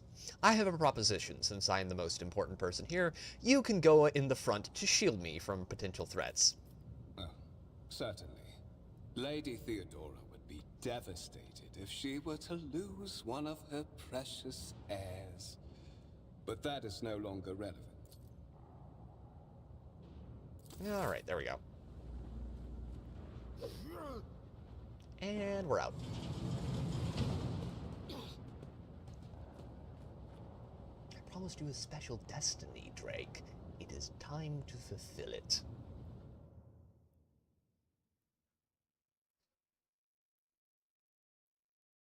Here is where we get to go visit ye old... Well, you'll see in a second. It's pretty cool. This is one of the cooler parts of this game. Well, the first act of this game. Just kicks me. Careful, careful. Be gentle with our guest. He has an important mission to complete during our visit to the Warren Chamber. And for that, I need him breathing. Ah, you are back with us, I see. Delightful.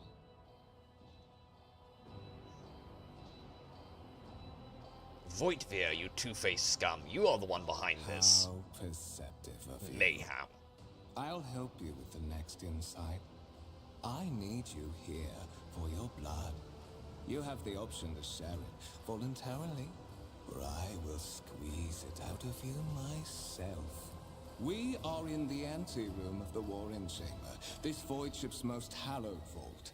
There, beyond those gates, lies the relic that gives Theodora all of her power. Theodora? The sacred Warrant of Trade. Only one obstacle remains on my path to obtaining it. The gates of the chamber are guarded by the Sentinel, an ancient device that will only open the door to a true heir of the dynasty. I expected to do this part myself, but never mind. You will offer your blood to the Sentinel.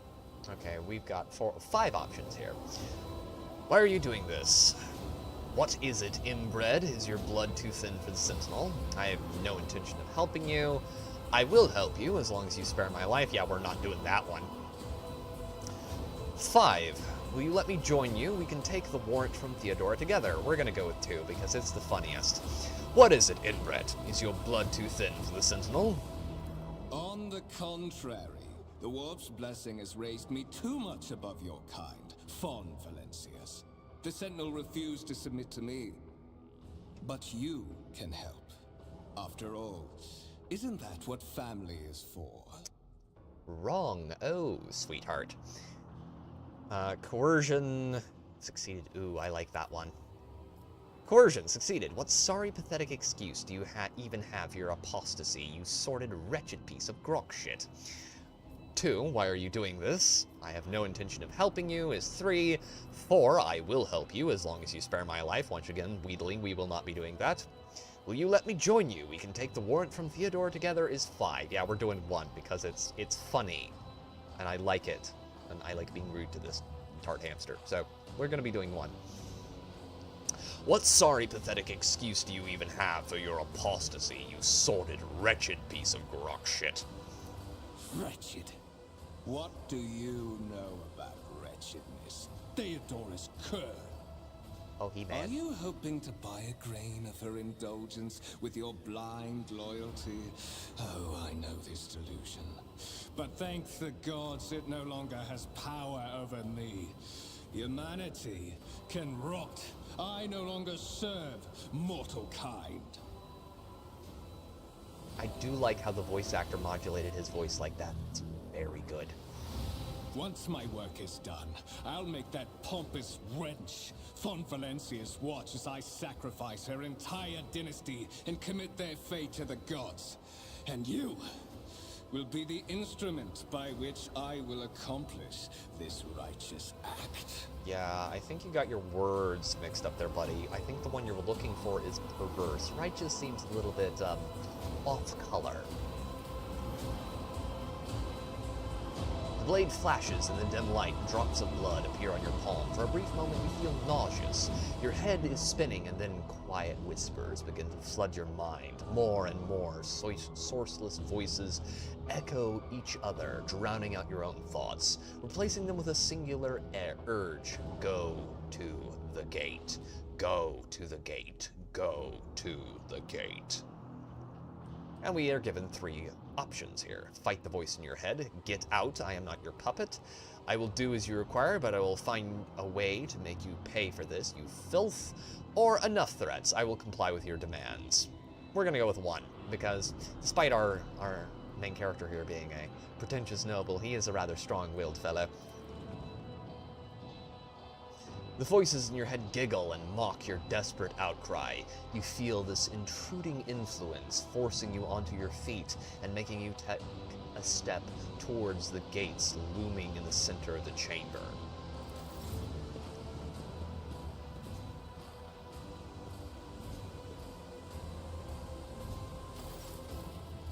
Okay, tech use, 75. We have a 100% chance of this one.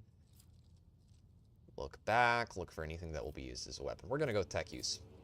Tech use succeeded. You carefully inspect the design of the gate, Cogitator. What immediately catches your eye is the strange alloy that was used as material for the machine's components, some of which are unfamiliar to you. You suspect this might be some kind of archaeotech relic. Gained 20 experience. Continue. The servitor on the gate begins to move. With the screeching and groaning of metal, it leans forward, closer to you. Its lower jaw opens with a drawn-out shriek, much wider than the jaw of a living human could. The servitor's mouth is filled with sharp metallic fangs that glint in the dim light. The vid screen to the right of you lights up, showing strange strings of mysterious symbols on a green background. Continue. A whisper runs through your consciousness, insisting, demanding sacrifice. The voices that fill your head after Voitvir wounded you with his blade did not go away. On the contrary, their sources coiled into a tight knot somewhere in the depths of your mind. Examine the sentinel, place your hand in the sentinel's maw, look back, look for anything that could be used as a weapon. We're gonna go with 3, look back. Did you forget something? I suggest you hurry. 4, look for anything that can be used as a weapon. You look around in hopes of finding at least something that could work as a weapon. Your search is in vain. The chamber's anteroom is completely empty and in perfect working condition. Nary a broken panel or a protruding piece of rebar in sight. Examine the sentinel. The servitor looks noticeably different from the ones you are used to. Its skin covering is stitched together with copper thread, and it has metal hinges in place of the standard joints. It seems that the creator of the Sentinel did everything to ensure that the service life of this unit would be much longer than that of ordinary automatons. Place your hand in the Sentinel's maw. The Sentinel's jaws clamp around your hand, puncturing your skin and sinking into your flesh. A few dark drops fall into the servitor's throat, and immediately you hear humming as the servo motors start up and the pumps stir into motion. The vid screen of the Cogitator flickers to life. And Cogitators are just computers. Continue. Several long minutes pass. The Sentinel's jaw remains closed, and you are beginning to feel sick.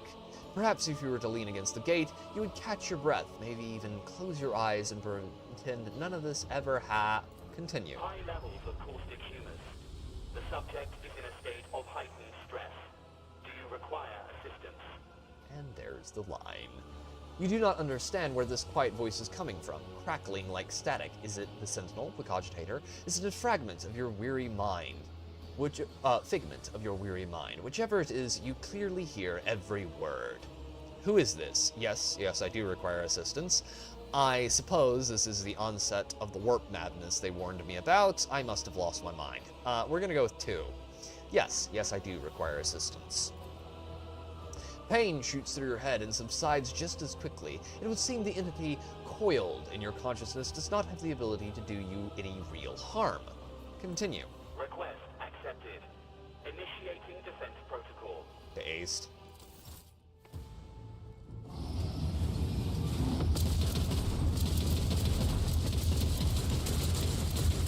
And it was at this exact moment that Voitvir knew he fucked up. There is still another way.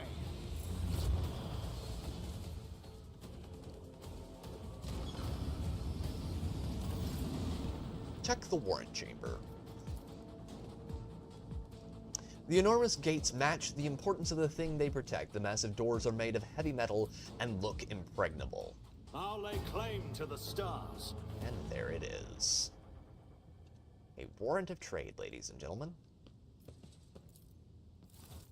Let it be known that by my will and by the true words of this document, I appoint this person to be the bearer of the warrant of trade and to bestow upon them the power to be the paragon of humanity, unbroken by adversity, to walk bravely first into darkness, to unite and reclaim that was lost, to triumph over nightmares untold, to hold boldly the reins of fate, to walk steadily the road of thorns through pain to greatness. I think I got through that quickly enough, but if not, you can scroll back a little bit, read that.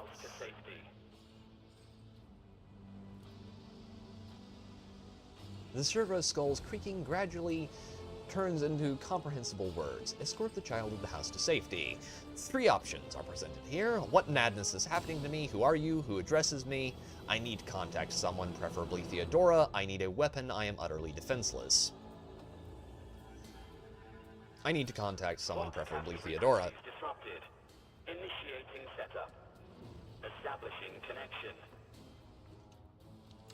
Master, restore communication with the navigator's sanctum. I'm trying to contact the bridge. If anyone can hear me on this frequency, regroup all available forces and head to the upper decks at once. I repeat, regroup all available forces and head... Seems clear enough. Communication protocols breached. Signal latency assessment unavailable. Unable to establish two-way connection. What madness is happening here? Who are you? Who addresses me? Temporary obnubilation following acute stress. Mobile unit of the Warren Sentinel standing by. Are you the Warrant Sentinel? Mobile unit of the Warren Sentinel designed as a personal escort of the child of the house and a means of communicating with the rogue trader's subjects. Mobile unit standing by. I need a weapon. I am utterly defenseless. Distance from the current location to the nearest arsenal. Initiating situational calculations. The servo's skull goes quiet, its relays clicking. Second after second passes, and you realize that the servo's skull will not answer you. 4. Lead me away from here. Upper decks. Assuming the probability of safe placement in areas of concentration of armed units. Calculating. To prevent unauthorized units from breaching the warrant chamber, preemptive sealing must be initiated. The mobile unit will start executing the received order immediately after the safety of the warrant is secured. Absolument. Alright. Seems simple enough. God. Okay, I can actually read, I think, most of this. And there we go. Okay, we're gonna get on with things because I need to stop fucking about as much. Alright. Let's seal the warrant chamber. First things first. Here we go. God. They did a good job with the cutscenes in this game.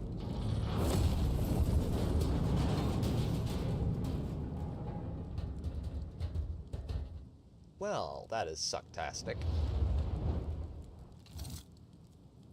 Run, fools, or fall! And there he is.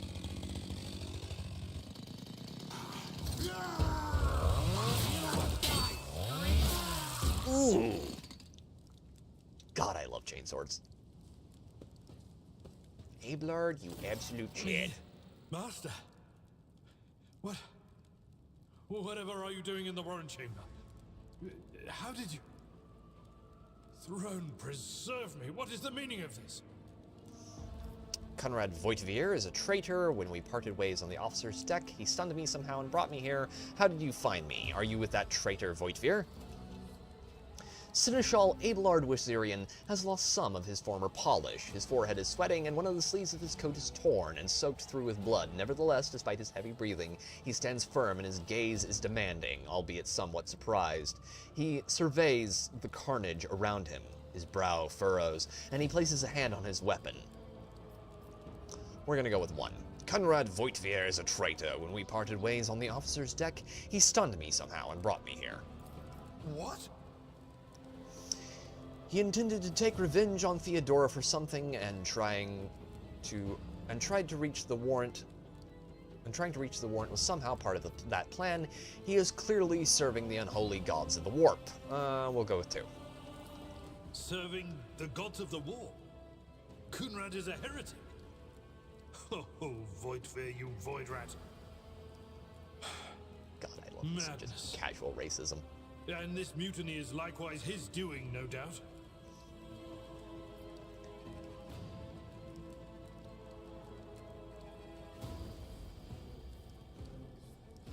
Voidfear openly admitted that he is the mastermind behind the mutiny. That the heretics are so well organized.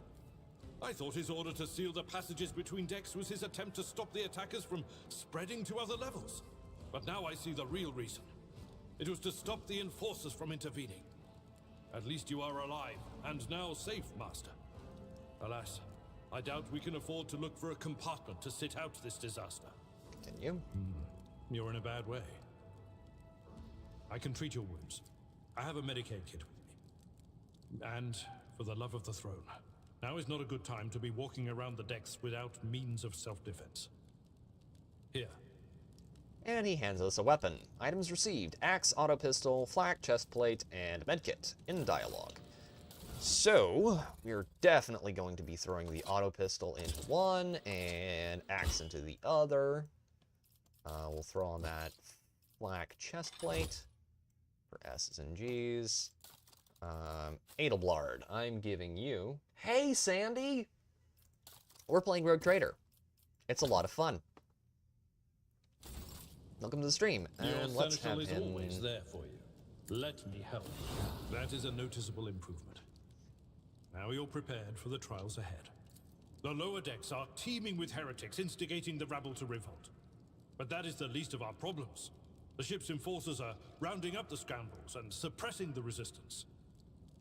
The situation on the middle decks is much worse, although strike teams have already been dispatched there. All communication with the bridge and the engineering bay was lost. So, apart from scattered voxcasts, we have no information to go on. Yeah, this game is great, and I am having a lot of fun. And I think the chat is enjoying it too, at least not some. But that is not the worst of it all. All these jolts and shaking are most alarming. These are signs that the navigator and the master helmsman are having difficulty translating the ship out of the war and into real space. I fear that they may have already lost control. We must reach the navigator's sanctum and get a handle on the situation. If we can manage that, some aboard this vessel may yet survive. What exactly has gone wrong with the translation is 1. 2 is how did you find me? 3, what can we expect to find in the Navigator's Sanctum? 4, I heard one of Theodora's voxcasts. 5, the Navigator's Sanctum, very well. Will you lead the way? For the Imperium and humanity, lead the way, Seneschal.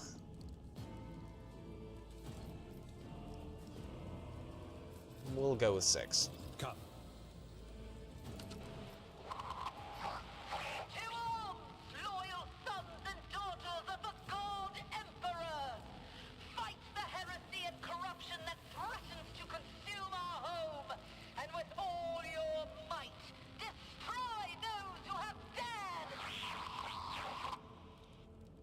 Hi again, Ben. Just got home and straight to bed. Thanks for joining my stream. What a nice evening. Oh, I missed that. I'm sorry, Sandy. I had it set to notify me on my phone, but I guess I must have started this one or been out working on the truck before that happened. Alright, continue. The Lord Captain is calling her crew to battle, which means the Vox networks are set up for broadcast transmission, not message exchange. Splendid. While the Rogue Trader inspires proper resolve to fight in her subjects, you and I shall prove that her trust in us is well deserved. Onward! Surrender to the dark power! Close ranks! Surrender to the dark power! Alright, good man. We're gonna set him there, and we're gonna go over here. Okay, now he's gonna get...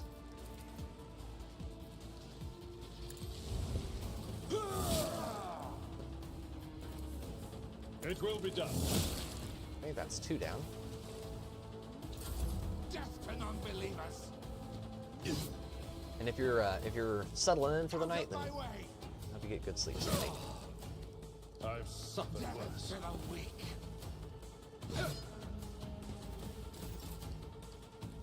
Okay, so first things first, let's hit them with an auto pistol. Opposing me was your biggest mistake. Oh, I don't think we can make it over there. Nothing I can't do. Okay, I want him to hit At both your of them beck and with... Ooh. They're toast.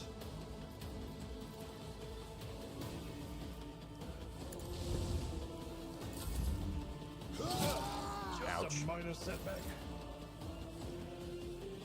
I didn't give much warning. I never know when I will be someplace interesting. I was on the rooftop bar of the Hotel Washington overlooking the White House. Awesome! Hi Jay, thanks for modding the wackos. No problem, anytime. My tactics are flawless. Jay is awesome. Would you mind, like, not standing right there? That'd be great. Missed. I don't have time for this. I don't have enough AP to reach him. He does. Victory Enjoy. is imminent.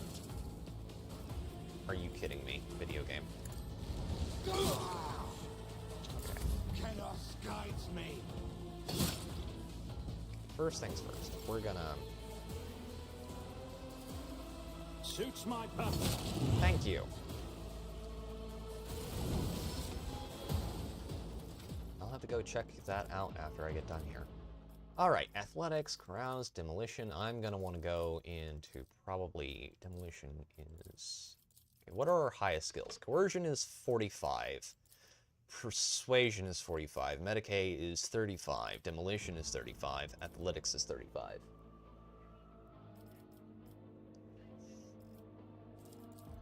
Alright.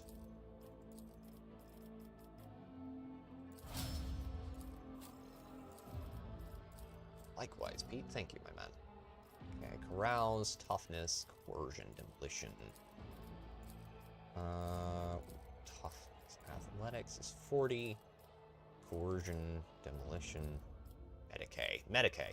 He already has the medical skill open, so we can use that definitely. Oh, and we can loot some things. Swords. I won't tolerate weakness. 2 drinks and 1 very small appetizer cost $117. You pay for the view for sure. I would definitely say so. Dear God.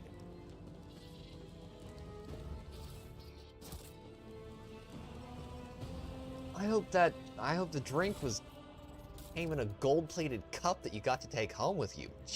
Good Lord. Okay, sword. Throw that into our second weapon slot. Just for the fun of it. And Navigator Sanctum.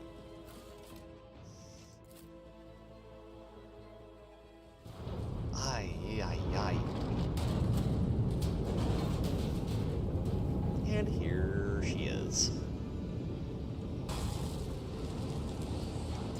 I hear it here on the threshold of the blinded guide. Doom comes from the heavens. Master, watch your head. My goodness, Jay. Nerd takes. Would it be too much Thank to you. ask That's that a you once-in-a-year phrase your treat. soothsayings plainly Definitely. for once? At least it was a great view. That was Yeah, too Jay. close. I mean, I would like to get to overlook the White House one day. Good God, $117. Jesus. All right. Abelard grumbles as he dusts himself off and grips his weapon again.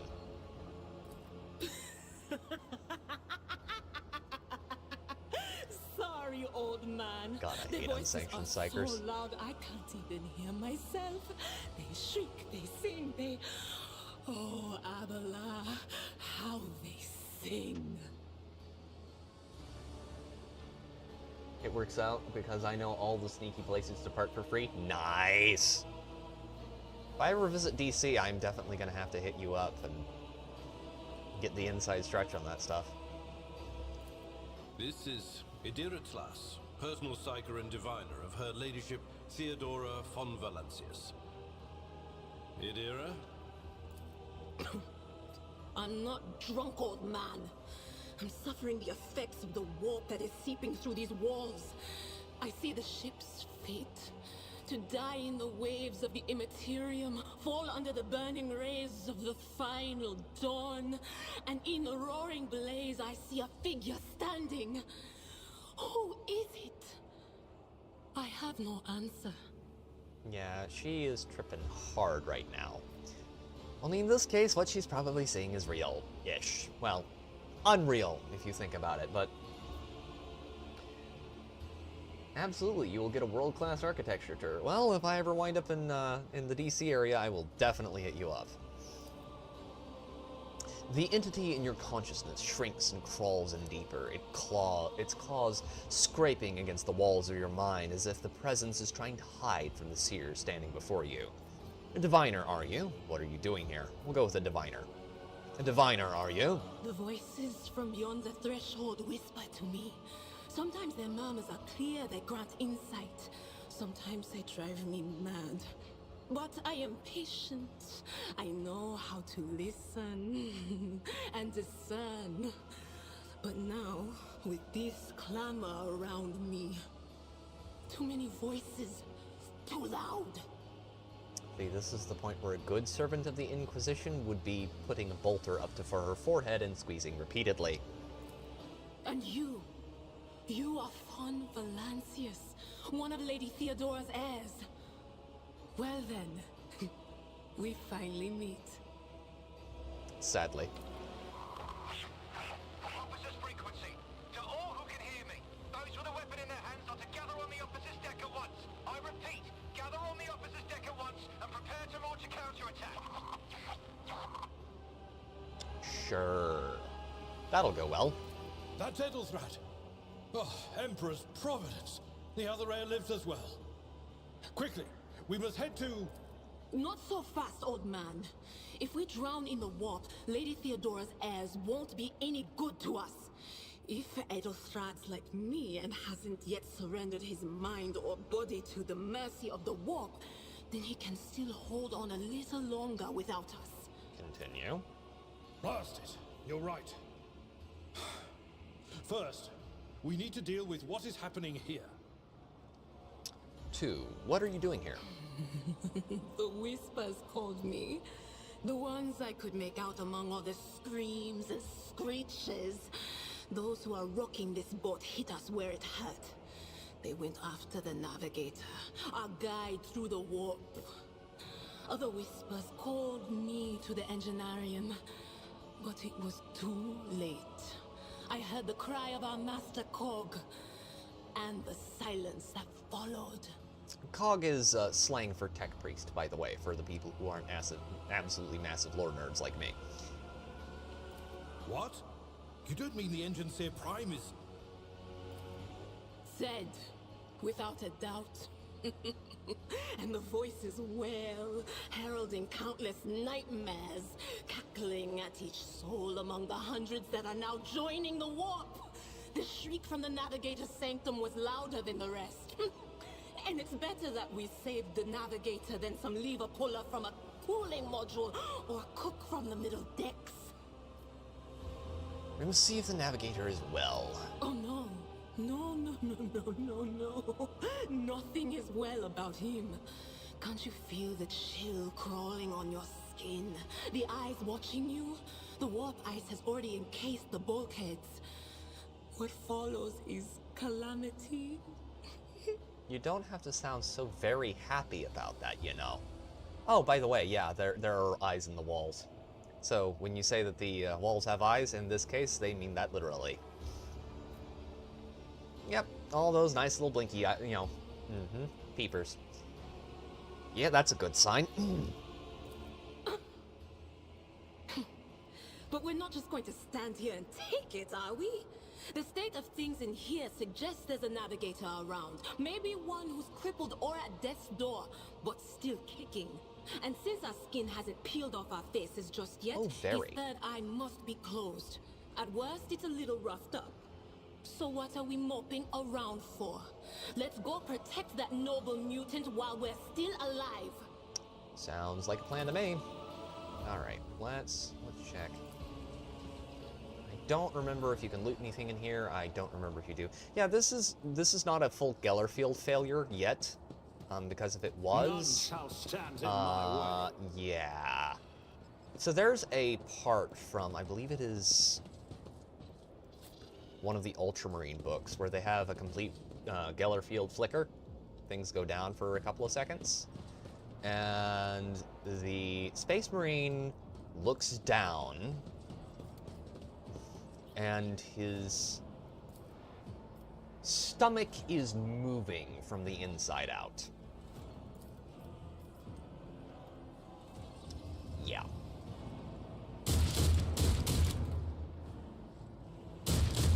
Hey, Natty McBatty, welcome! We're playing Rogue Trader.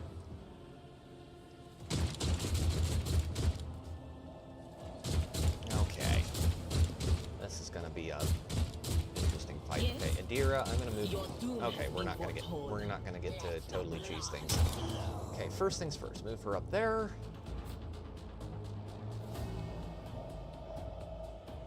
Wait, how many gunners do they have? Brawlers, sharpshooters. He's on the other side of the room. We're gonna move him over here. Actually, that was the wrong character. I moved there. We'll move him there. Spooky peepers on the walls. No, thanks. Yeah. Yeah, warp breaches are no joke in this game. Or in basically anything to do with 40k. Okay, I get first move, so... I'm gonna move him over here. 3MP. I'm gonna shoot up this way. Okay. That's a... wait. Hold up. Wait a second. All too easy. Nothing I can't do. Yeah. None of us has grown tentacles yet, so it's still a somewhat salvageable situation. Ouch. Such is the will of chaos.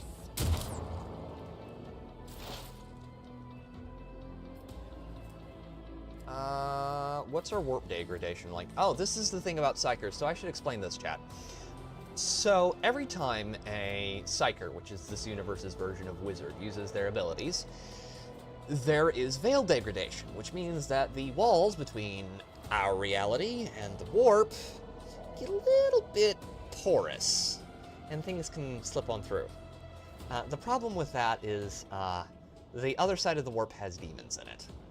And, yeah, they like nothing more than eating mortal souls, so it's best to not use those warp powers to the point where demons start popping through. But just to show you what they look like, I'm going to use them all of once. There is movement in the Empyrean. Okay, there we go. And there's two of them.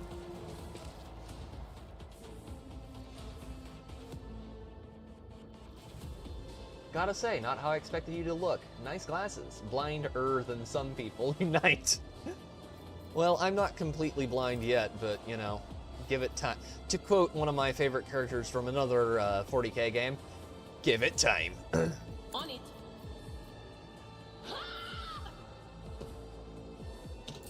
I serve the ruinous powers. Glasses are cool. I used to be a lot more... At your beck and call. No, glasses aren't cool. No, glasses are very cool. I will do my duty. Especially if you get the really nice ones, which I didn't shell out for, but I do like mine quite a bit. Okay, we're gonna hit him with an axe. Good. Show. What is that? No, never mind. It's just a Steam notification. The Spades. The creature in the chair appears as if it has become one with its throne.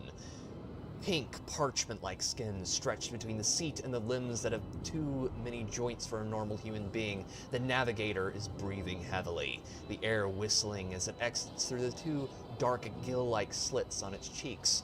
The creature's eyes are shut, the two ordinary eyes, as well as the third one that sits in the creature's in the center of its forehead. Same here, man. I'm close to needing bifocals. Yeah, my dad has those. Sandy Q, I tried contacts in my teens, but my allergies made them unbearable. Yeah, I've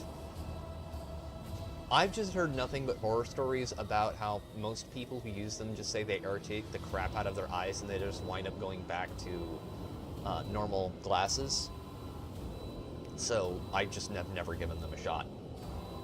Oh, you wear glasses too, Jay? That's cool.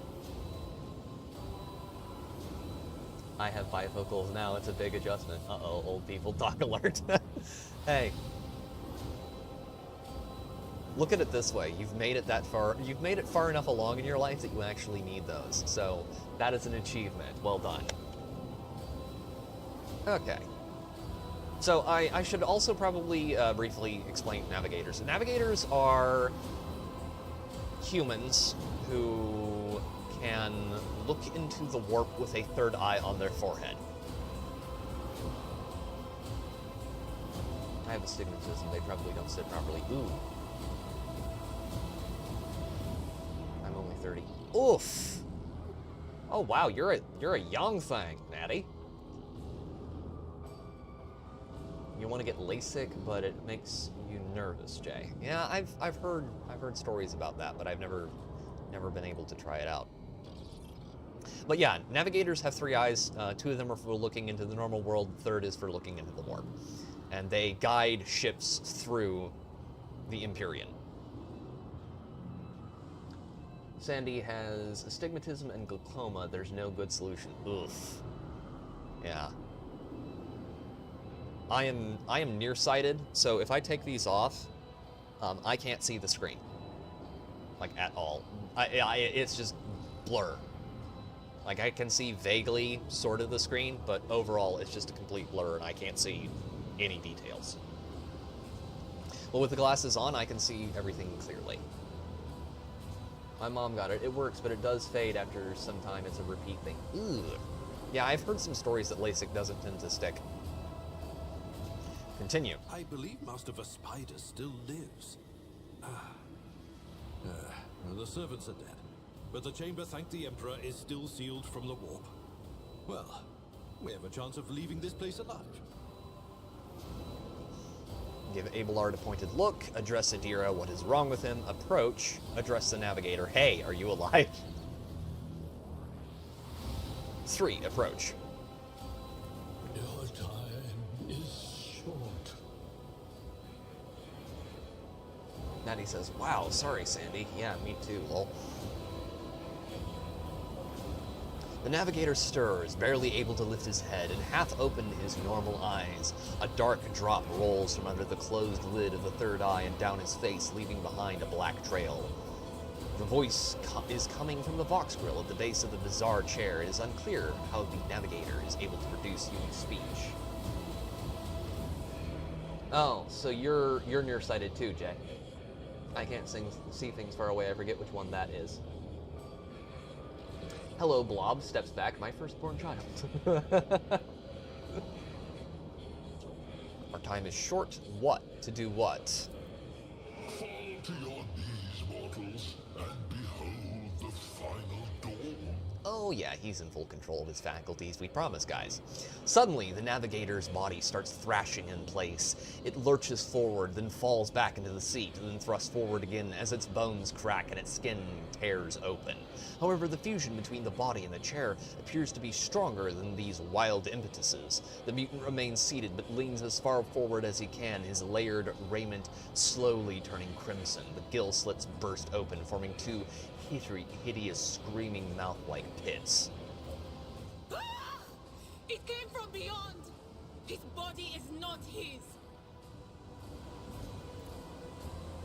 Adira's scream is echoed by the silent cries in your head. The unseen creature triumphs at the sight of the navigator succumbing to the paroxysms of corruption. Continue. Its march thunders under the burden of hopes. Unseal your hearts, and I will flood your souls with myriads of words and meanings, each one a portent of salvation within me. The navigator continues to violently convulse in his seat, shrieking and cackling. But then his fit stops abruptly. His face is drenched in black and crimson. The dark ooze from under his third eyelid has turned from a trickle into a stream mixed with the blood coming out of his nose, and there is a purplish swelling around the eye. Continue. Flee from this place while I still have the strength. I can contain the intrusion, but not for long. We must begin the translation. Leave the warp. But it can't be done without the Master Helmsman's help.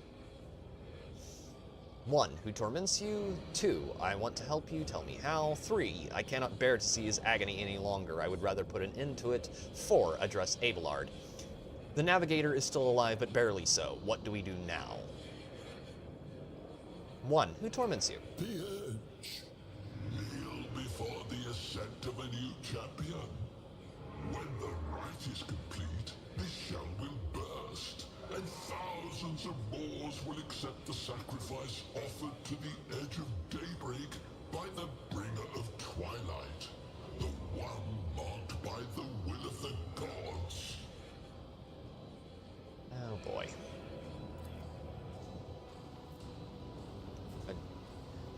Each word rings through your head like the toll of a bell, as if countless voices have joined in, screaming into your ears. For a moment you lose your bearings. This unholy chorus must be trying to confound you with sounds not meant for this world. 2. Address your companions. What is that supposed to mean? 3. I want to help you, tell me how. 4. I cannot... Yeah, that's just the same as it was before. And 5 is the same as it was before. 2. Address your companions. Right. A sacrifice offered. Oh, my heart tells me that Kunrad was not deterred by his defeat in the warrant chamber. What? Kunrad betrayed Lady Theodora? Oh, but how is that? How? He was as loyal as a dog. And I didn't hear a thing, I swear. Sure, we believe you, Adira. Totally.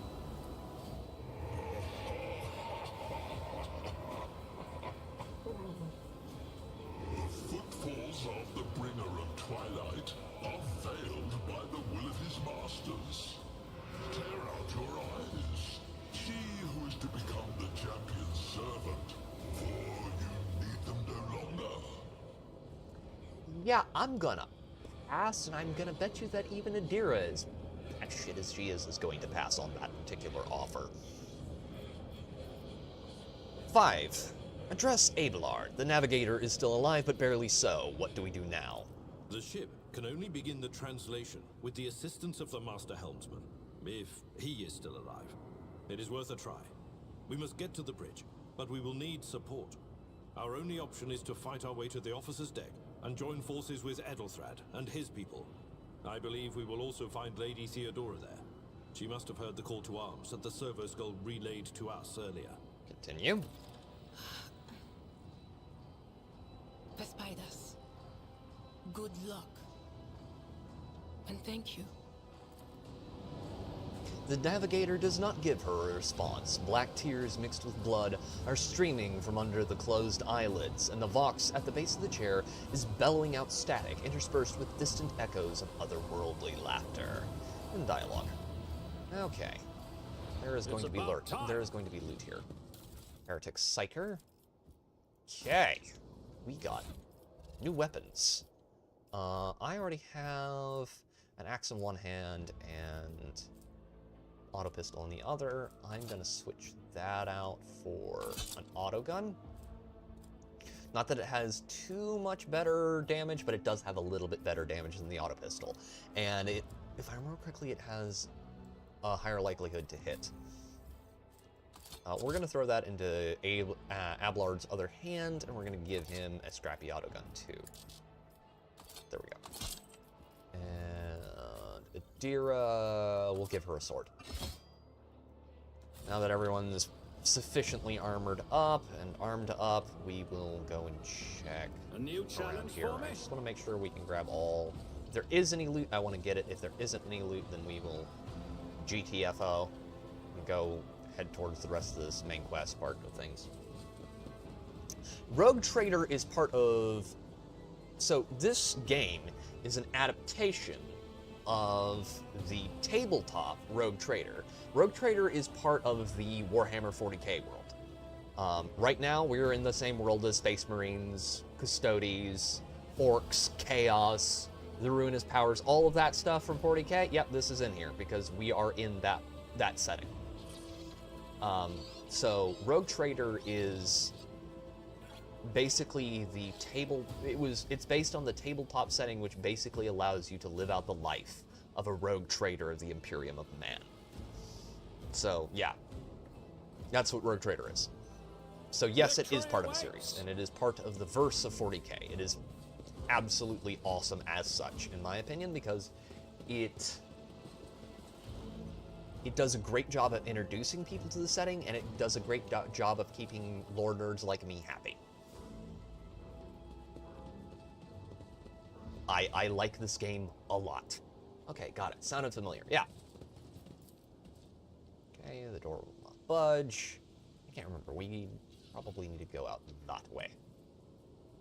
That way. I'll lay claim to the stars. Officer's deck. Okay. But yeah. If you want to get into something to, like, be your jumping off point into 40k, this game is actually a pretty good place to do that. I'd also suggest possibly checking out a few book series first, like Caiaphas Cain or Ravener or Eisenhorn. But yeah, this is probably one of the best places because it's very dense and very deep. You can dip your toes in here, or you can dive as deep as you would like.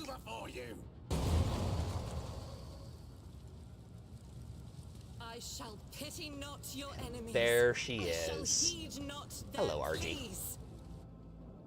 Somebody shoot this. Shall betray not your tenets, nor stray one step from them. Take not your gaze from me. Leave me not without your grace. I told you he would protect us. My God, my light, my emperor. She is what we like to call a battle bitch, a sister of battle. A nun with a gun. And there are a lot of different words to describe, well, phrases to describe dear Argentia, and she is a wonderful exemplar of all of them. The white-haired warrior turns to face you, her dark eyes blazing. The weapon quivers in her hands, and for a brief moment it seems she is not going to stop and will instead continue eliminating every target she sees, starting with you. Sister Argenta! Sister Argenta, it is a relief to see you. We require all the forces we can muster. The Seneschal's voice seems to bring the warrior out of her battle trance. Your face, it is unfamiliar. Who are you? The young woman called Argentia lowers her weapon and scans your small party with an intense gaze. Then she sets her eyes on you and asks the proffered question. So, we are given 3 options. Drake von Valentius, the Lord Captain's heir, and just who are you to be so brazen about your inquiries? I shall introduce myself after you do the same. We're gonna go with first one. Drake von Valentius, the Lord Captain's heir. The hour is dark and daunting. The ship abounds with corruption. The faces of friends are twisted by sneers of heresy. The eyes of comrades ignite with the arch-enemy's hunger. I will do what I must to halt the advance of the dark forces. But in these dire moments, little can be trusted. So I must know, why are you here? Argentia gives you another stern appraisal. You catch something strange in the dark depths of her eyes, some internal struggle or a wordless question. In the end, however, she nods. Continue. Sister, I beg of you. Now is not the time for interrogations. The ship is under attack by heretics. We've been betrayed by our esteemed Master of Whispers. Edelthrad the Heir is waiting for our aid, and Lord Captain Theodora is expecting a report on our success. We are here to deal with the situation, so I suggest we all do just that.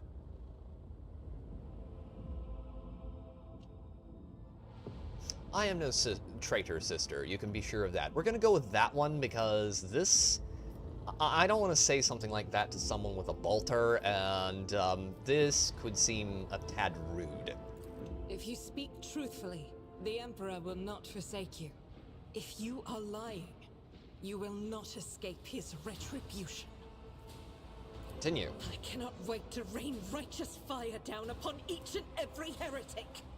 So we were given 3 options here, or 4 options. Who are these people with you? What is happening on the officer's deck? We must get to the main hall of the deck. And 1. Lore Imperium succeeded. What is a warrior of the Adeptus Sororitas doing aboard a rogue trader ship? Your orders serve the ecclesiarchy, do they not? We'll go with that one. Sister Argenta is a guest of the Lord Captain. And that story deserves its own time and conversation. Under more appropriate circumstances. But of course, Adelblard. Enough idle chatter. I am where I must be, and that will suffice.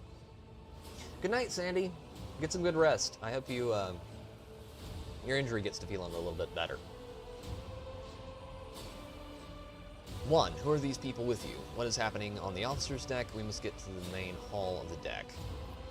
3. Through this door. I shall join you, for it is my duty to the God Emperor to destroy this heresy.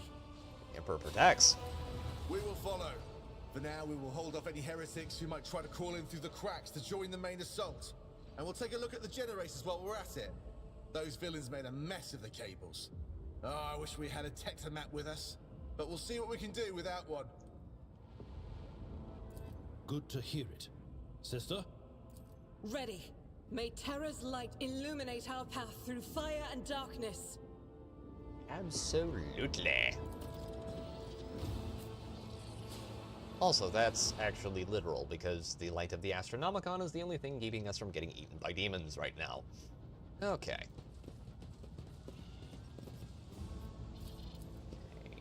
The generators hum softly. When you draw closer, your skin begins to tingle from static discharges. Oh, at Nerd Takes, pro baby tips. When changing the diaper, pull out 3 to 4 wipes before opening the stinker. You can always put the unused ones back, but a pain to get out during the purge. Night, Sandy. I won't tolerate weakness.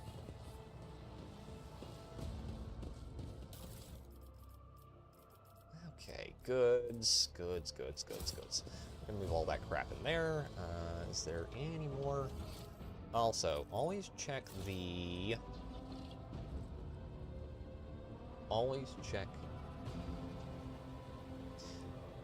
for your map for loot, because there may be some that you miss otherwise. It says there's some around here that I'm not seeing.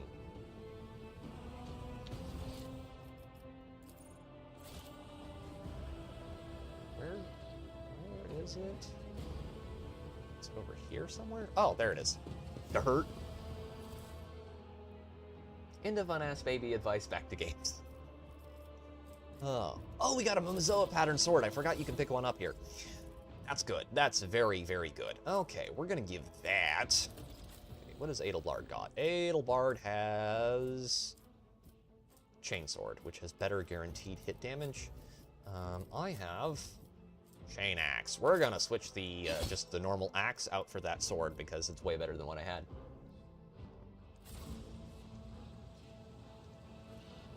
Okay. Follow my lead. This explosion blasted a hole through the door large enough for a person to get through. That would be Argenta. Okay. So let's get that door open. Let's see what that allows us to get to. Okay. Yep, this is this fight.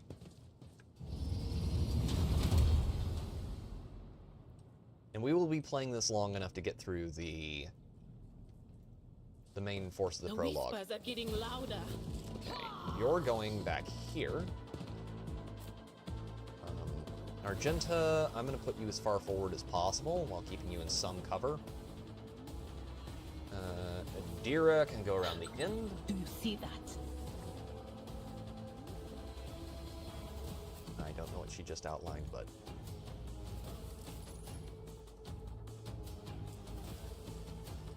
we'll figure it out later. Okay, and Abelard can go here. Okay. Chaos guides me. Pain cleanses the body. Death to non-believers. I should have done...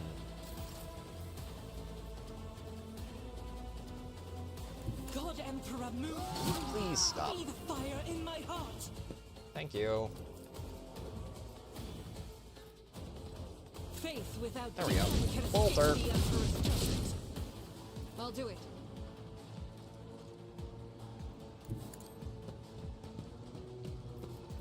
And As second the bolter. Emperor commands, I act. Strike his prayer.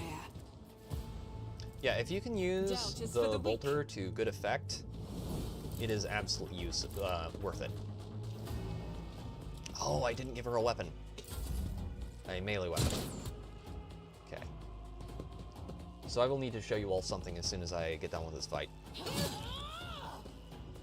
Man, it's a good thing she has plenty of wounds because she is taking a lot of damage. Okay, Abelard. Fantastically Can I have sound. you hit him, please? Thank you, good man. Okay, and then we're gonna have you charge around here and good. Alright, that's a good section of them down.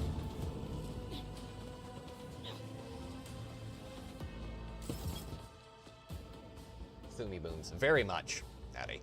Okay, let's... I'm gonna move up there, because he can't get us with an attack of opportunity there. Then we're gonna charge him. Not a problem for me. So a pattern sword is very nice. And he's down. Okay. Let's give Abelard that. Out of my way. Let them move up. Death to the weak. We do want to get the assailants down because they have ranged weapons, and those can be very annoying early on. Especially if you're not careful about making sure that you take them out. All too easy. Missed, but hey, it's worth a shot. Okay. I'm gonna move Dira up. They who discern the future on the battlefield. Okay, we don't have... We don't have any Veil Degradation right now. Let's have her give her forewarning. Was that you?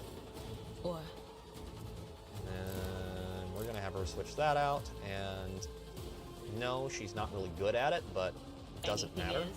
I'll drag you under the keel for that.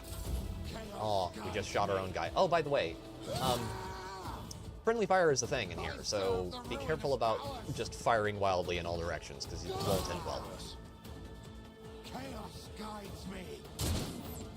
Missed. Okay. the enemies of the Emperor will be undone. Let's hope that works. Okay.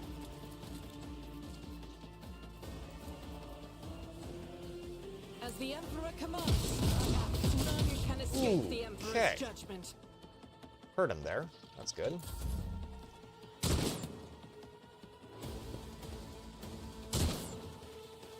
At this range, I don't expect us to get shot too much, but it's important to be sure about that. Indeed.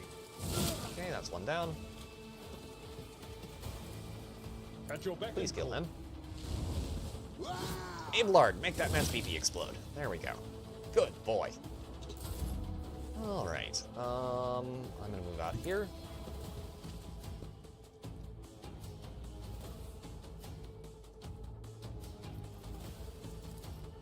Already done. Down.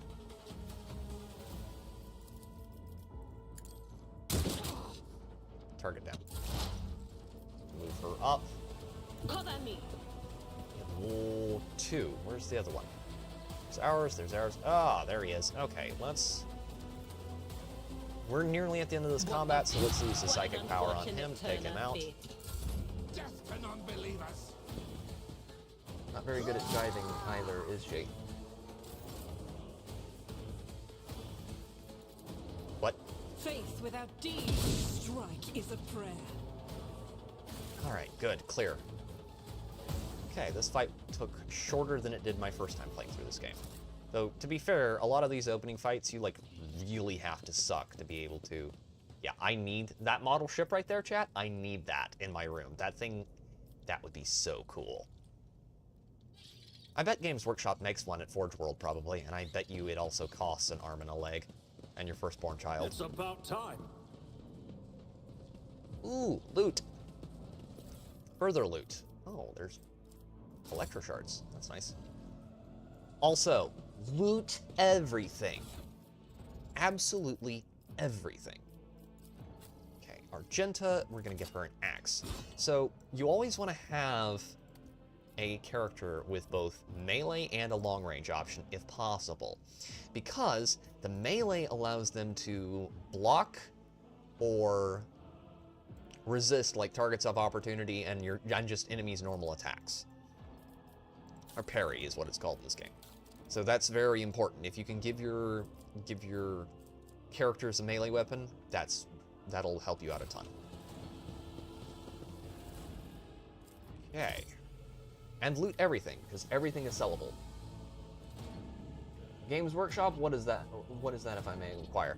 Games Workshop is the current IP holders of Warhammer 40k. They make and sell models and minis and all sorts of things of that nature. If you want tabletop games, or paraphernalia, they have it.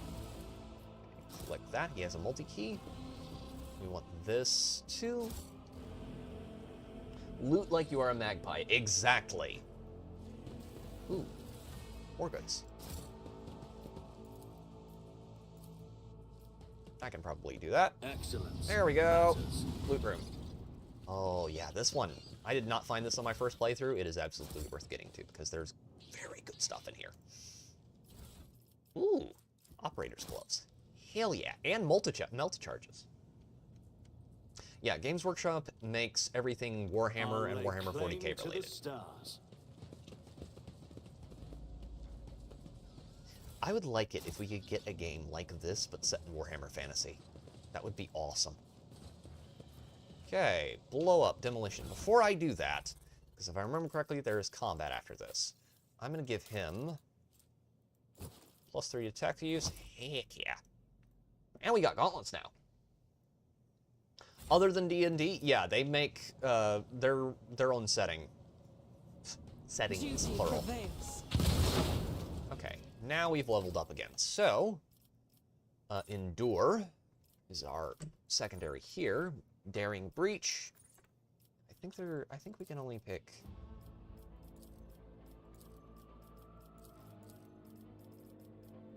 Okay. Daring Breach, we'll pick that if we can. I don't know if that actually gave us that or just gave us Endure anyway. Probably just gave us Endure anyway. But yeah, they make games similar to D&D, but older, more like older war games than Dungeons and Dragons. Okay, Argenta is gonna get her ability, Revel and Slaughter. Okay, all of these starting skills are not, you don't get a whole lot of choice there, but with later on you do. Victory awaits. Okay, we're open here. Okay, I don't remember if there's a bunch of combat over here. We need to loot everything along here because there's some very good stuff. Technically, they came out of... So, actually, funny story. Games Workshop started out as the people who published Dungeons and Dragons in the UK. And then they went off and did their own thing with Warhammer. We'll give him the helmet. Follow my lead.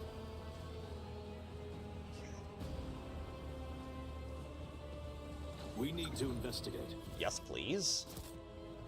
If you want. Yeah, sort of. Like extreme sports risk, though I'm sure there are plenty of 40k fans.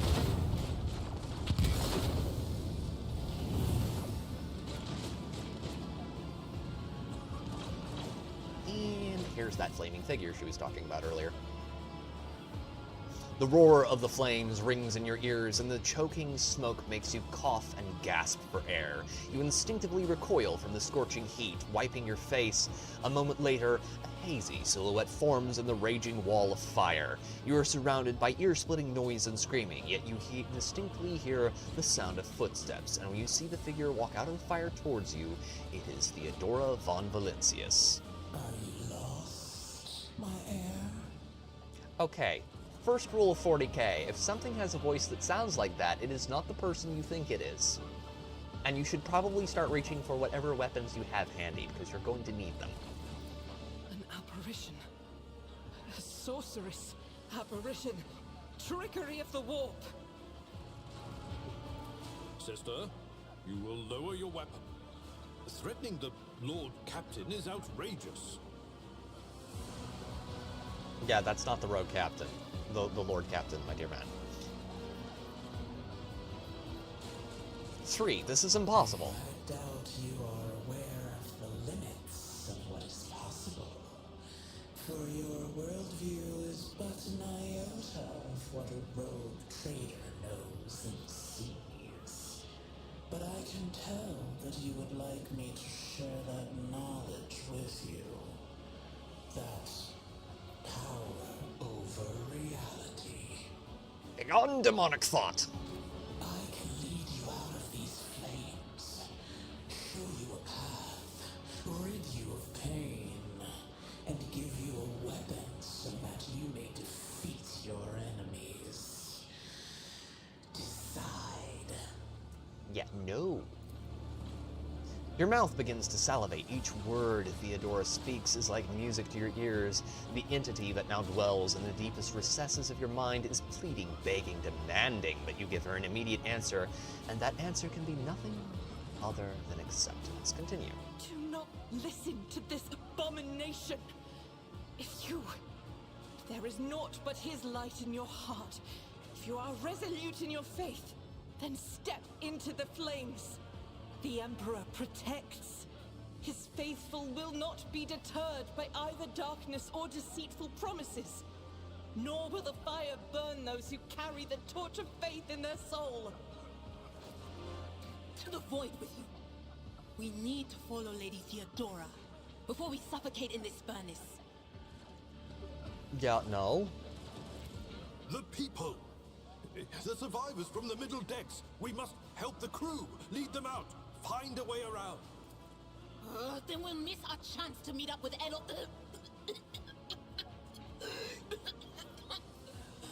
What are we waiting for?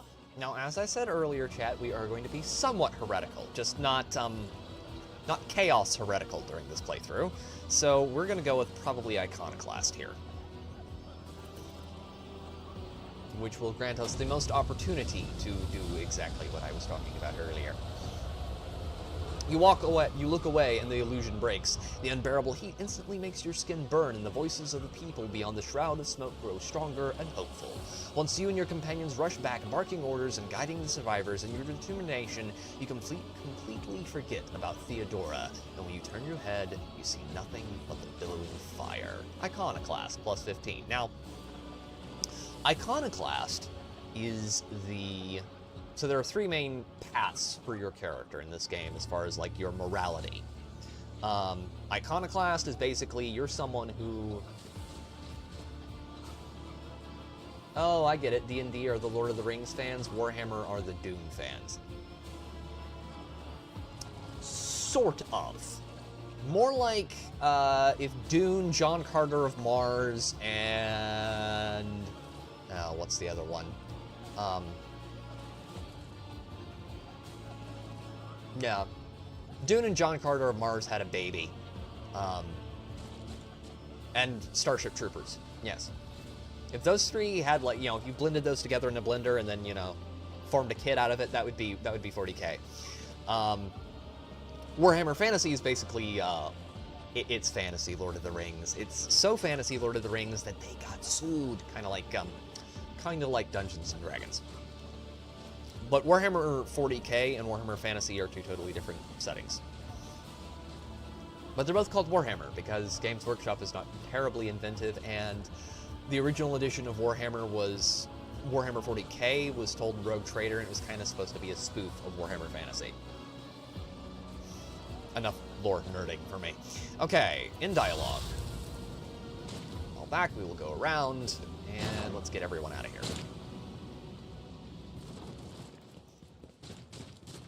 There is... Where did it go? The thing that was standing in front of us in the fire? Stay. Back to the warp, like every other abominable creature. There we go, we're good. I won't tolerate weakness. I would like to live in the timeline one day of... Too late. We are too late. Or perhaps Edelthrad and his escort never made it here. Which would be even worse. Or they could be fighting on the bridge as we speak, without us.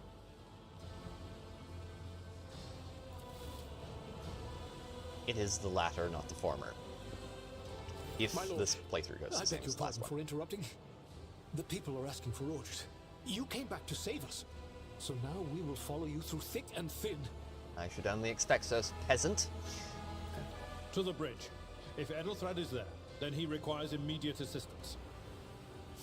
I say there is one thing that I find most troubling. The Lord Captain's Voxcasts. They are still coming in, even though it would make sense for Lady Theodora to be on the bridge right now, at the head of the counter-assault. I feel uneasy. What if the Lord Captain is besieged in her own chambers? With your permission, I suggest that we confirm for ourselves that she is not. We can use the same elevator that Lady Theodora and Mort headed for earlier. More lore, Natty? Well... The, Okay.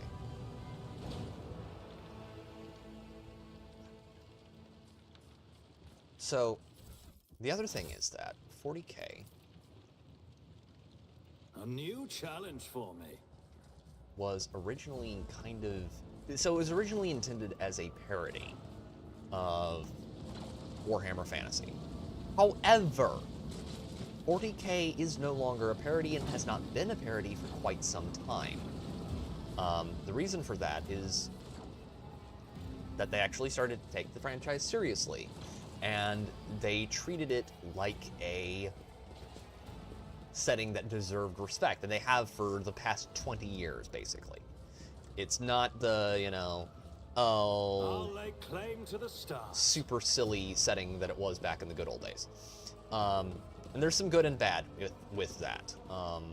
But modern 40k is... Okay, where the hell is that elevator? Oh, it's over here. Dirt. Modern 40k is neither parody nor is it a satire. It is... Halt! I noticed something. Go. It is a science fiction series with its own penchants and peccadillos, and it's probably one of the best science fiction series and universes out there. It's Science about fantasy, time. let's just say. Okay. Plasma conduits. Okay. This is a place that comes in handy later.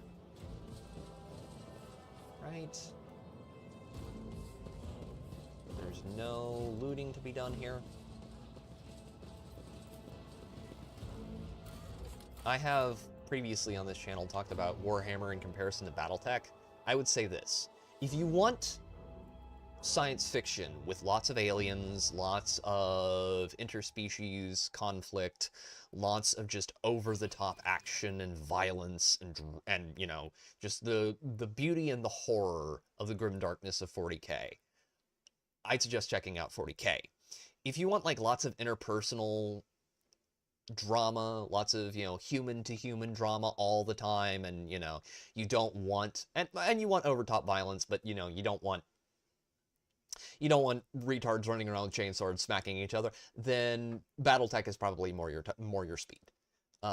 It's like comparing Battlestar Galactica and Star Trek. Okay?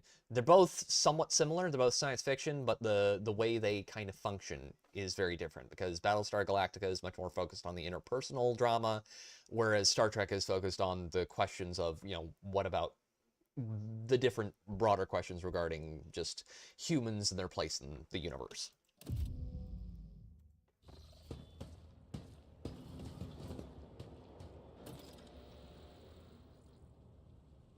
Okay, there is... Victory awaits. I need to check this. Is the note there? The note is not there yet.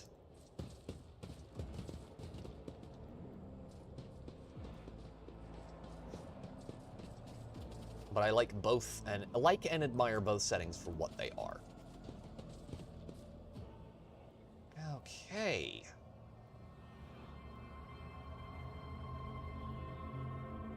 This is what we like to call a red herring, chat.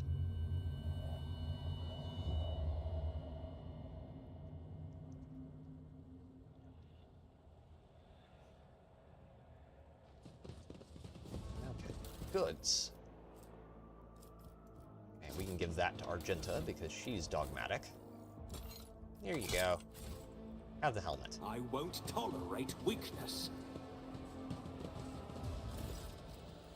Theodora von Valancius's body is sprawled on the large, blood-drenched desk. The Archmilitant's corpse, still clutching a weapon, is slumped against one of the bulkheads. Emperor, accept thy faithful souls. God, I want to spoil this so bad right now, but I won't. No! Lord Captain, I didn't hear a thing. Not a whisper, not a breath. It was so loud. Why didn't I foresee this? Because you're not a very good psyker, my dear.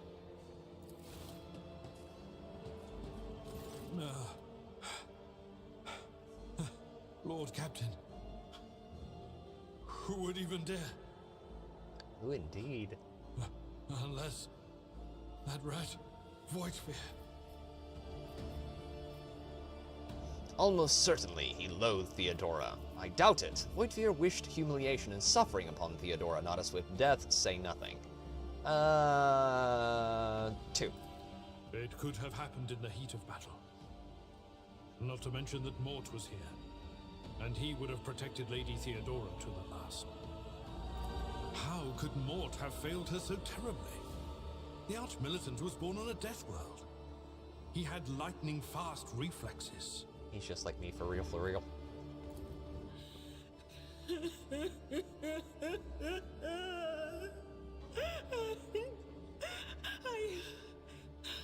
I can look at things in my own way. If you find something that might bear the imprint of the killer, just give it to me, and I'll try to see what secrets it holds. Okay, examine Theodora. You lean closer to the body. The cause of death is apparent. What ended the rogue trader's life was an auto-pistol shot, an extraordinarily accurate one at that. Theodora's face bears an expression of surprise, the last emotion she experienced in life. 2. Examine the Archmilitant's body.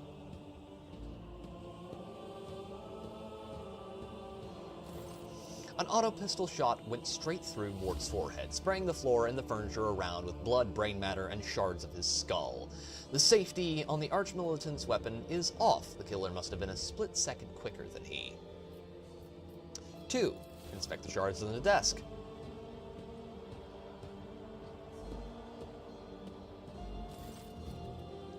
It is difficult to say what exactly was broken. The object fell on the floor, and that is as much as you can ascertain. Upon closer examination, the shards appear iridescent rather than completely transparent, as if they had been submerged in promethium. 3. Inspect the papers. Reports, accounts, dispatches. You go over the scrolls until you stumble upon a document that is starkly different from the rest. It is handwritten. It is a handwritten letter signed with the initials XC and a seal with a symbol that is vaguely familiar to you. Handwritten letter with seal. Continue. Lore Imperium test succeeded, and it sends a shiver down your spine. The author of this letter, addressed to Theodora the von Valencius, signed with the seal of one of the holy ordos of the Emperor's Inquisition, the secret police of the Imperium that relentlessly hunts down Xenos, heretics, and other enemies of humanity. 20 experience gained. Yes, or that, Natty.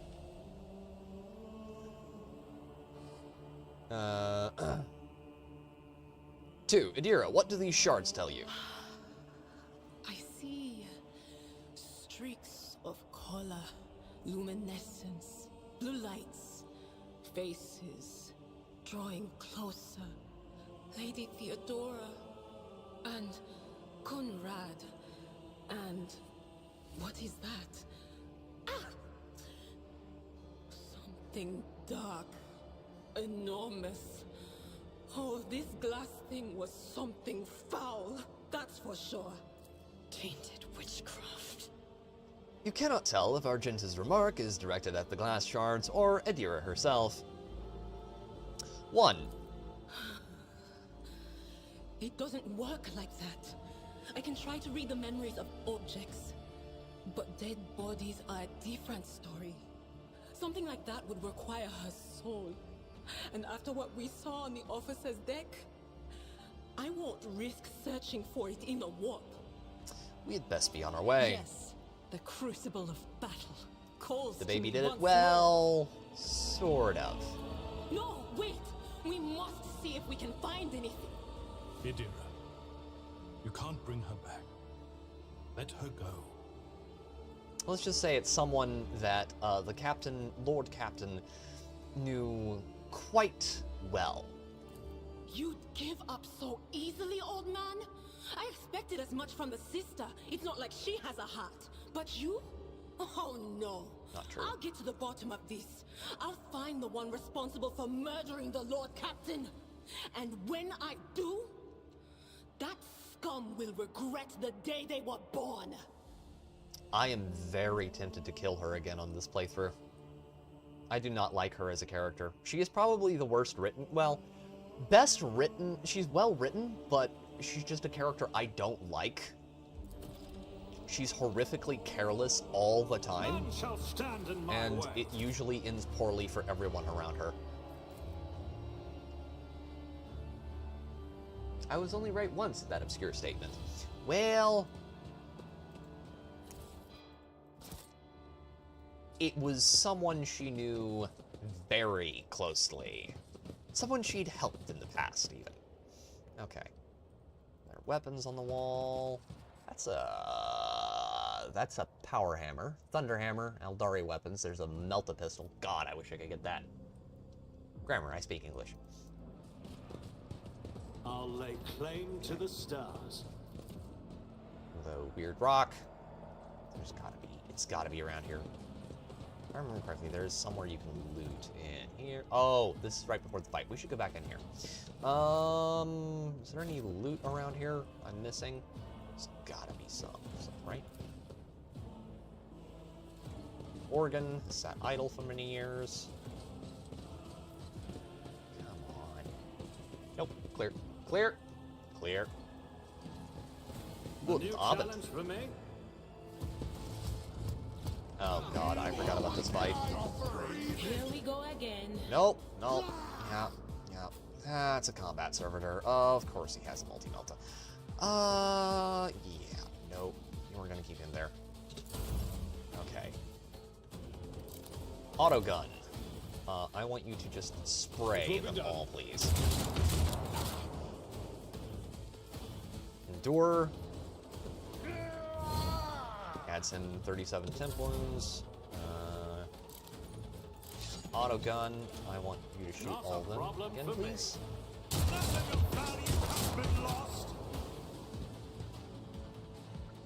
always loot if it isn't bolted to the floor. Absolutely. Sadly, in this case, is though. So, we shall have to make do with what we have.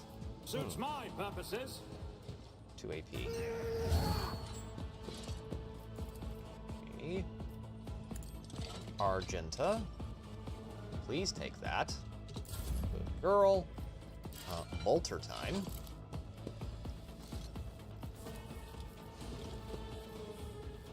I'll do it. There we go. Ooh, that's good. That's real good.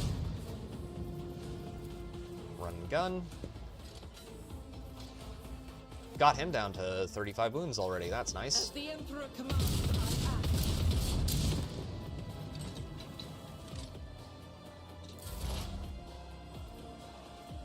Okay. 6 to 14 damage. On it. Hit it.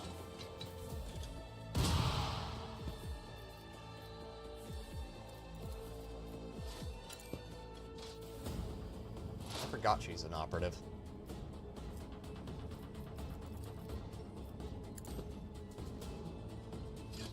Thankfully, we're all in cover, so this should go relatively quickly. He's gonna get too close to... Wait, 1 second. Something needs to be done. Switch weapon types, thank you. Good girl. I am your doom. Nothing. Aw, he shot his own guy. And Argenta. Faith shields me. Which mega sucketh, but we shall make do. Tried and tested tactics are the best ones. 4-shot burst, hit them both, please. I forgot how bad his ranged is. Okay, charge, and That's your there you back and go. call. Good boy. I took care of this one. Okay, auto, test, burst. All too easy. Okay, we got a hit on him. Suits my Door. purposes. Okay. Yeah, I want you to...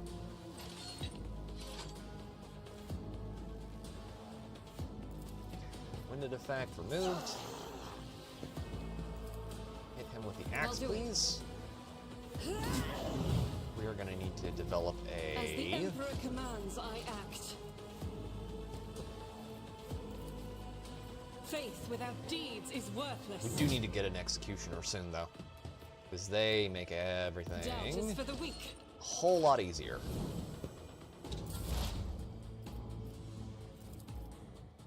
Veil degradation is still low. Kill him, please.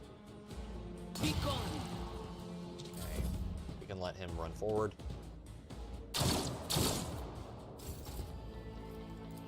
Hey, Blurred. It will be done. Make the man execute, please.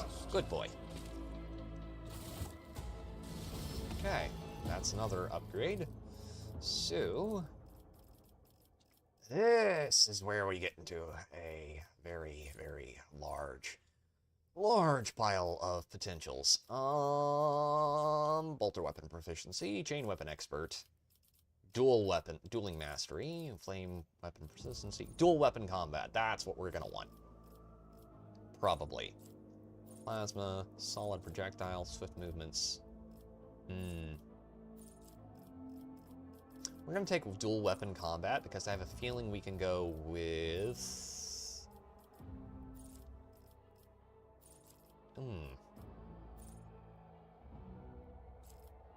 We're gonna go with dual weapon combat because I want to be able to use the sword and pistol better. And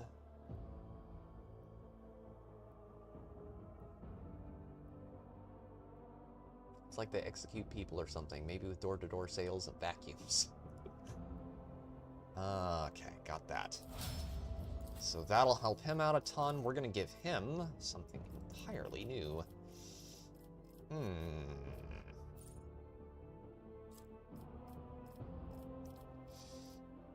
Rigorous training, perfect timing, no heresy.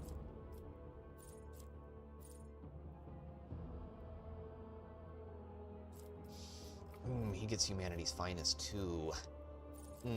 Chain weapon expert would make him a lot more brutal.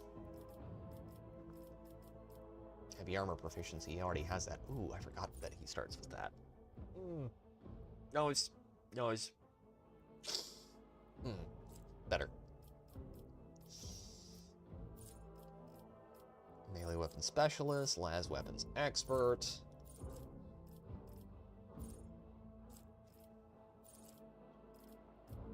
Chain weapon.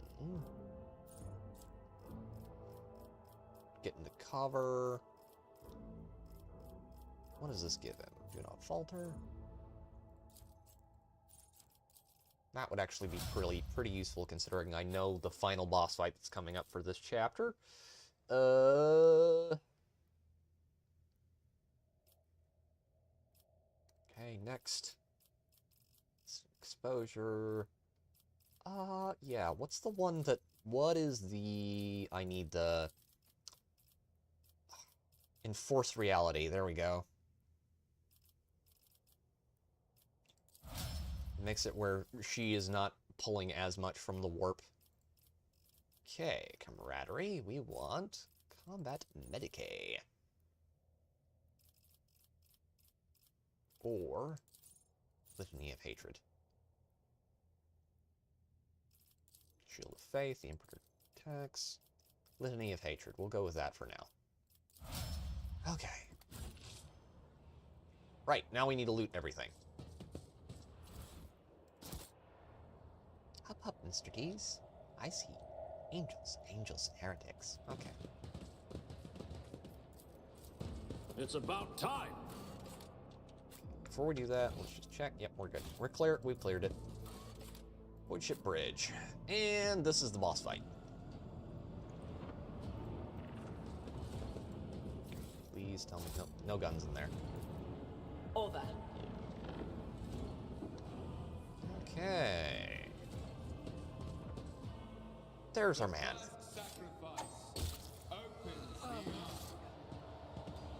The second sacrifice draws its gaze. Please don't.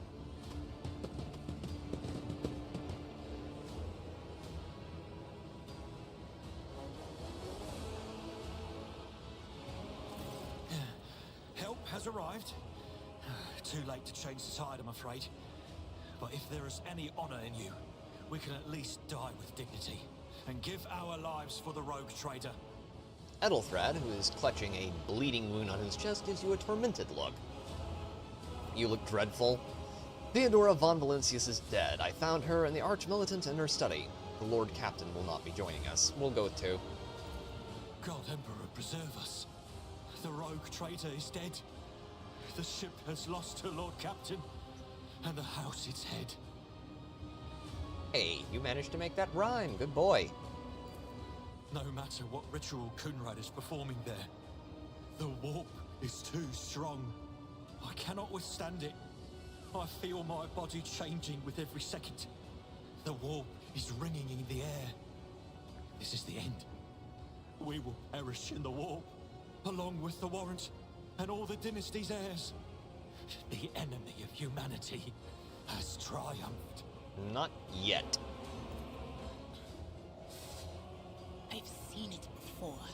We'd better get away from him. The changes are already accelerating.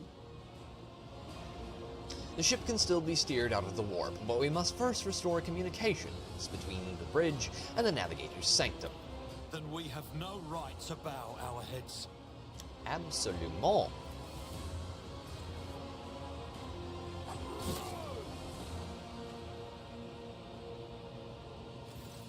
You see Conrad Voigtveer, clearly in the gloom of the bridge. The broken blade he is holding is stained with dark drops that seem to have a pearlescent glimmer to them. We are out of time! Ethelthred bites his knuckle, desperately thinking. You see a wave ripple across the whites of Ethelthred's eyes, and they begin to turn a sickly yellow. I'm always tempted, Arid Hail Red Phelan, I'm always tempted to quote comic book strip artist Walt Kelly when people get flustered over grammar. Game, please. Don't do that, please. Draw your weapon. Voigtveer, you duplicitous cur. The rogue trader's death will be avenged. To Ethelthred, that complicates things. Arid Hail Red Phelan. You heard sheep? My grandma sighed. My grandpa leapt in fright. That grammar's wrong.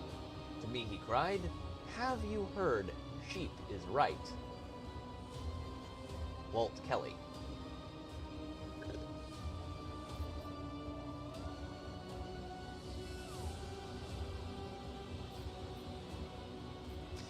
Three, to the party, ready your weapons. If we are to die this way, then let us die with honor. 3. No. To die altogether is to allow the flame of the dynasty to perish in the dark. No. It will not be like this. Not today. The ritual will not be completed. I'll take care of it. And you, see to it that the void ship breaks free from the warp. Watch over our realm. And farewell. Accursed traitor! A time will come when you will bleed for her ladyship Theodora's murder. Remember my words, for they are the vow of he who marches toward his death. Go with the God Emperor's light, my son. What? Theodora is dead? No, that can't be. Not now. I still haven't. And this is where Edelthrad manages to redeem himself.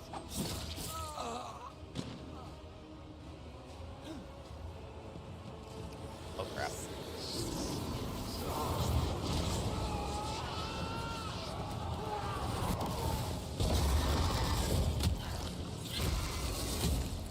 Yeah, that's nice. That, boys and girls, is why we don't mess around with the warp too much, because if you do, you become a quivering pile of tentacles. And, yeah.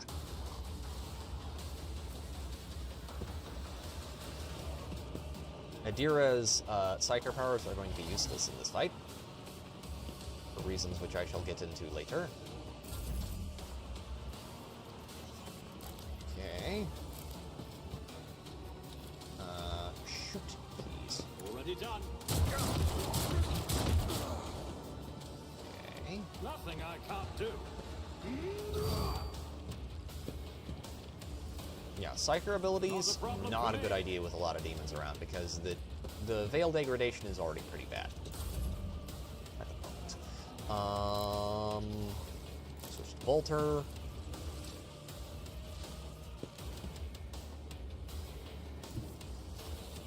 Ooh, I like that a lot better. I will bathe this battlefield in righteous fury.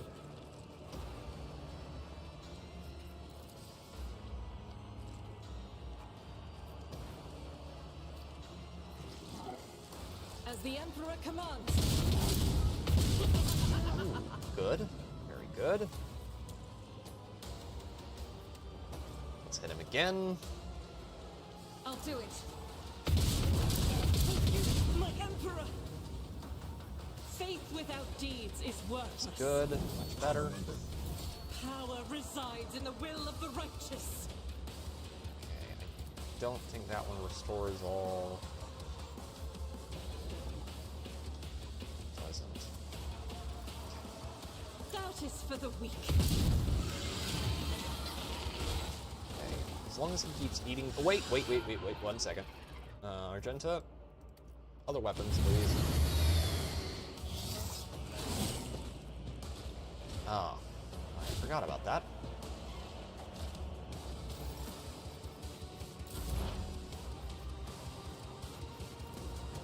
Anything else? I may have just majorly screwed myself there. Okay, can we... Oh god, that's a lot of veil degradation. Will do.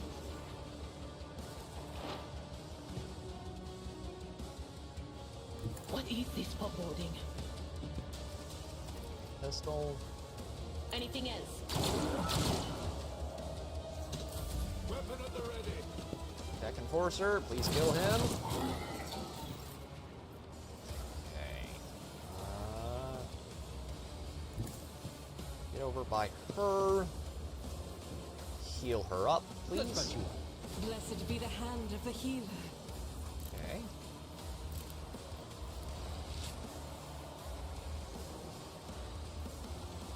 Ooh, much better.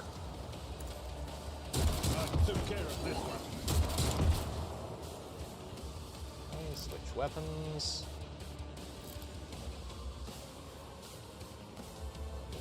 Out of my way!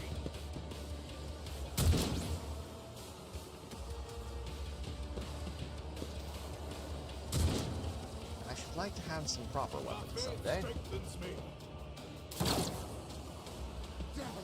Also, do you think that warp monstrosity would make a good pet? It's held to house train. Bet it's held to house train. Yeah, no. There are people who try to keep it as such, and it usually ends very poorly for all parties involved.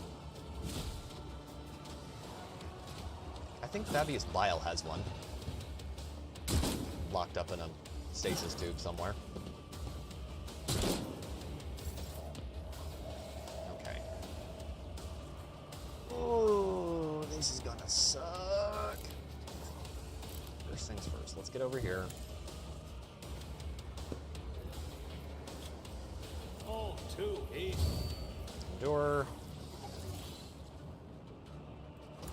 Okay, that's 2. My time is now!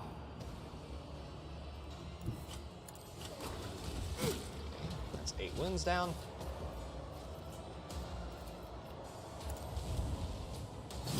Cleanup is murder indeed, Aerodale.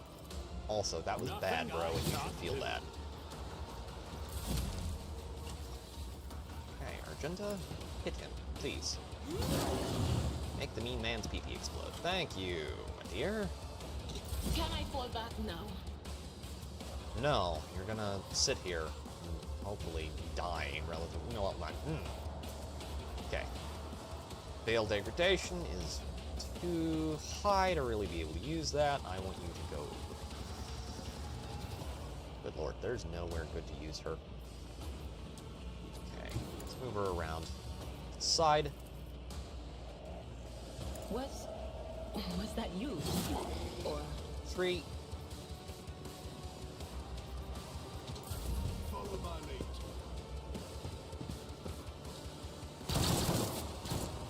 He's being an absolutely awesome little fella down there. I like him a lot.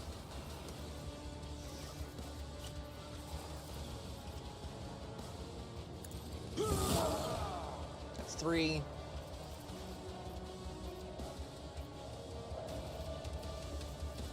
At your beck and call. I will do my duty. Chaos guides me. Okay.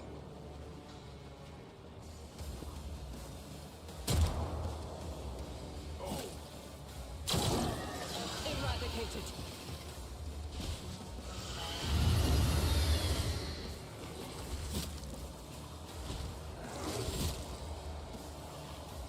Yeah, keep focused on me, bud.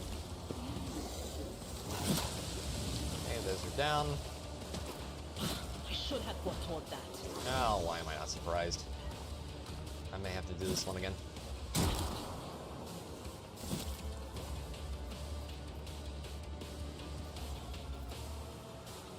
As the Emperor commands.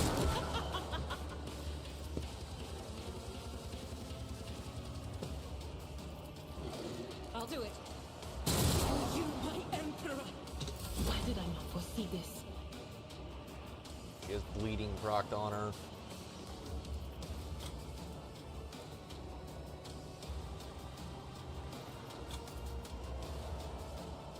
None of those guys were in line of sight.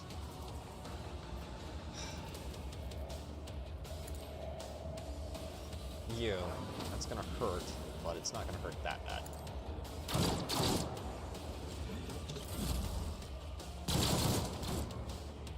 Okay. What is the ring?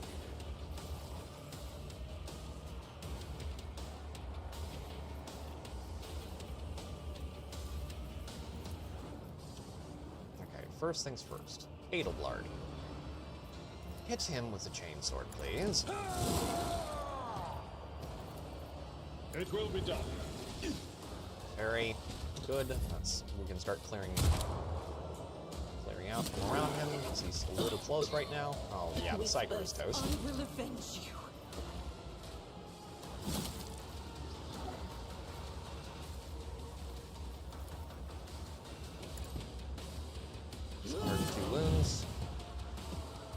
As the Emperor commands, I act. Okay.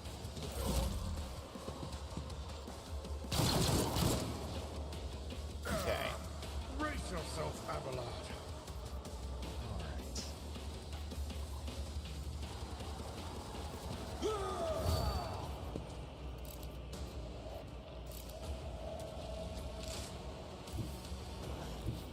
Follow my lead. First things first, heal up our Jenna. Administration is a holy task. Here is down.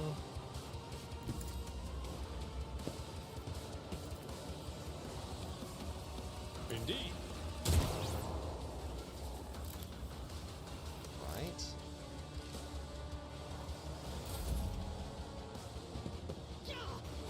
Pain cleanses the body.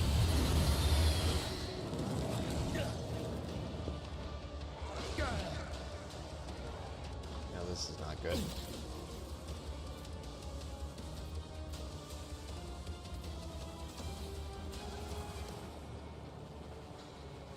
I would really prefer that you didn't. It's all the same for you, hon. Deeds is what I was chosen. Okay. Now we've gotten all of his flunkies down. Just us and him up now. Okay.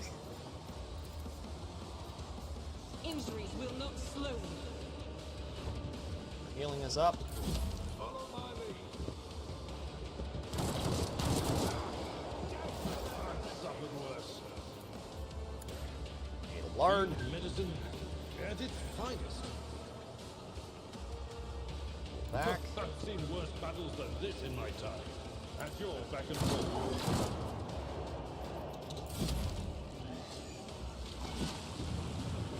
I'm not injured. I'm enraged. Yeah, man, this is really not going well. Doubt is for the weak. Administration is a holy task. What's it say? Downward monster thing. Bad. Don't consume everything in your path. Exactly.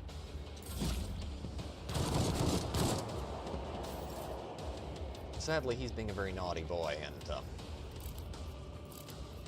not just rolling over as planned. I will do like you requested. Great hand. Sure hand. Switch weapons over that. It will be done.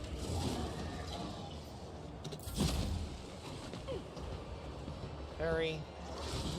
13. She's down to 11. I'll do it. Yeah, we're probably going to wind up retrying this one. As the Emperor commands, I act.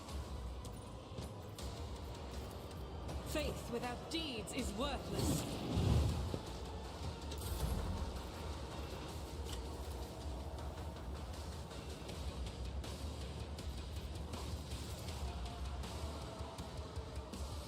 Victory is imminent.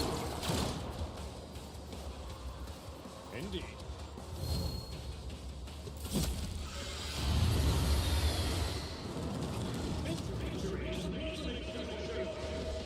Pick his nose. Just a minor setback. I will do like you. 5. At your beck and call. Okay, endure. 11. Can I kill him before he kills me is the real question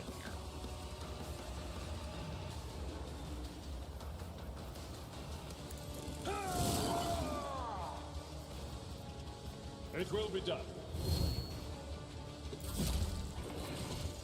Parry. Parry. Pain and duty go hand in hand. 4 wounds. Victory is imminent. I will do my duty.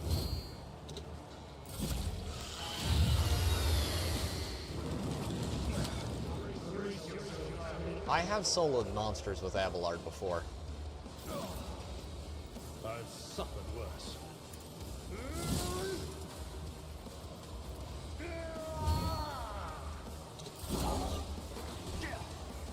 Okay, it's 1 attack, 2 attacks. 3. Just a minor setback. At your beck and call. 7.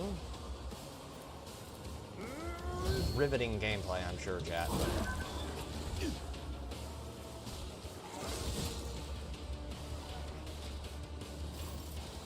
think we can actually do this.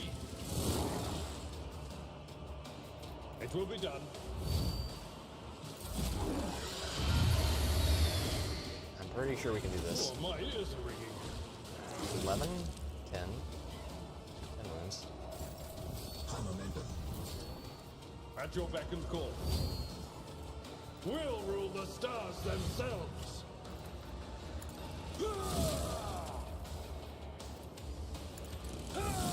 Yeah, no dodge chances for you, big boy.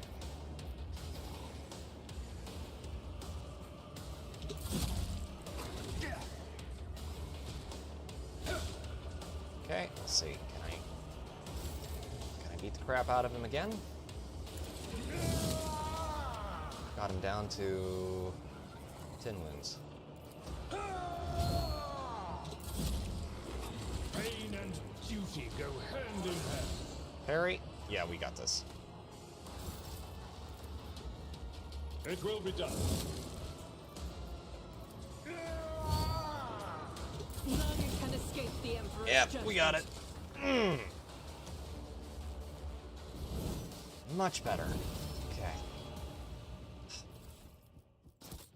Well, that was a lot harder than I thought it would be.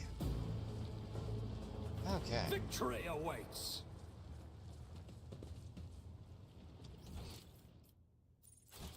Oh, God. Just realized this is where you first meet him. I need that. And then we're going to go with weapon skill.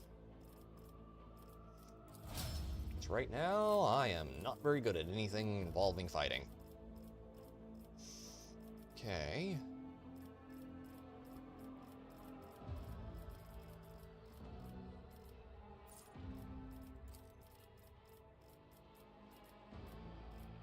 Heavy weapon proficiency is what we'll pick up for him next, because I think we can actually get one in the next system.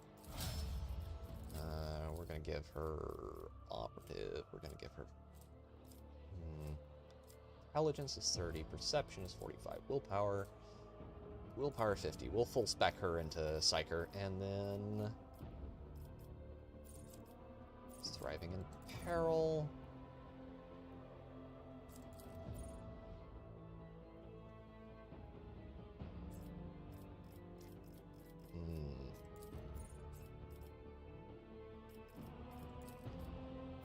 Secured threat.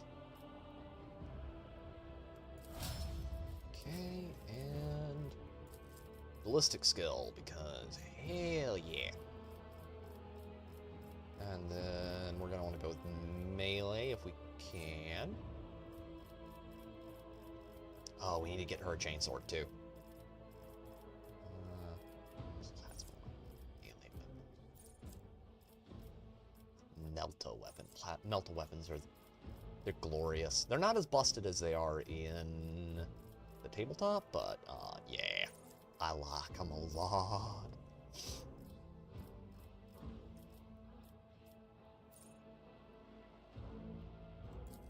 Okay, there we go.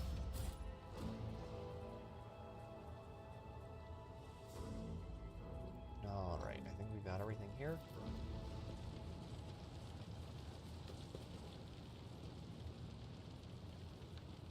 There he is. There's Ravor. Yeah. Ravor, Master Helmsman, systems status report. By the Emperor, it's the Seneschal, living and breathing. Oh, well, there's a tricky question. The old place is so overgrown with foul wickedry, we'll be scrubbing it off the vid screens for throne knows how long. Okay, we need to go with that one. Your words seem to knock the officers out of their stupor, and the air around you fills with voices and commands being issued. You hear someone sobbing, one of the survivors buckling under the stress. Abelard cuffs the crying officer without even looking. Restore the Fox channel to the Navigator's Sanctum. Ready the crew. Prepare for translation to real space. You may call me superstitious, but translation is not a good time to disregard rules. You are the only one who speaks for House von Valancius.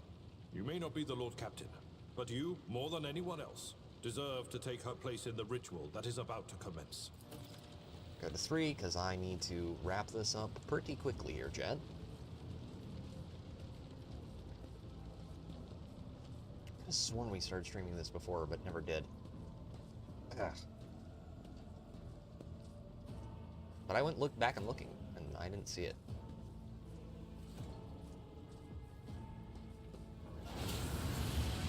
Oh, can you not? Who are you to oppose destiny itself for the sake of lives that are not your own? So many threads stretch between you and other creatures of your world.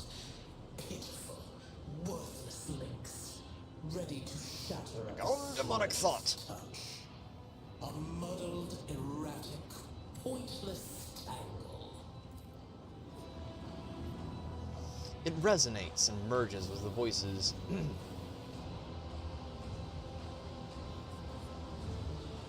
that have already dug their foul roots into your consciousness. A moment later, you realize that all these voices are the myriad manifestations of the same call that has finally invaded your mind. I am saving my people. Do your worst, but you cannot stop me. Yeah, that's a Zinch demon, alright, boys. Lead them, mortal. Guide them. Persuade them. Force them to walk your path. You will need followers, for destiny is preordained. The aspirant vowed to return with a trophy, a relic that could serve the edge of daybreak. That fate was assured, and the steps chosen. And yet, you broke the unbreakable when you took the aspirant's place. I see you. On the day when the final dawn rises over the Iron World, I see you by my side on that day. The day of my resurrection. Your image is woven into the tapestry of things to come. I am the will of the weaver of destinies, and today I will weave a new thread of elusive possibilities and fickle chances. The thread that will lead you out of the maw of irreversibility. The thread that will help you find the keys to salvation. The thread that will guide you and the weapon of our return to me. The path is set, child of the dawn. The thread is woven. Follow it, servant of mine. Yeah, but no. See, I don't like the idea of tentacles coming out of my rear end and eye holes, so yeah, we're not doing that. Stable, which means The Navigator gave his life battling the storm that nearly claimed the von Valancius flagship. We will honor his memory, along with that of all who died this day. Seneschal, will you tell us now? Who is that? Where's the Lord Captain? As First Officer, it is my duty to inform you with the greatest regret and indelible sorrow that Lord Captain Theodora von Valancius is dead. May her memory never fade from the annals of the dynasty. By right of blood succession, and with the absence of other kin who could challenge this decision, it is hereby declared that the successor to Theodora von Valancius is her heir, the rightful inheritor of the Warrant of Trade, and the title of Rogue Trader. The official ascension ceremony will be held at a later time. In the interim, have you lost your tongues? Hail your lord. It is because of his toils that we all still live. God, I love this band. The deed is done, Master. My apologies. I meant to say Lord Captain. Seneschal turns to you. He looks at least half a decade older. here we are. The treachery of the Master of Whispers was fruitless, but victory came at a great cost. Lord Captain Theodora von Valencius perished along with her heir, Edelthrad, and thousands of crew members.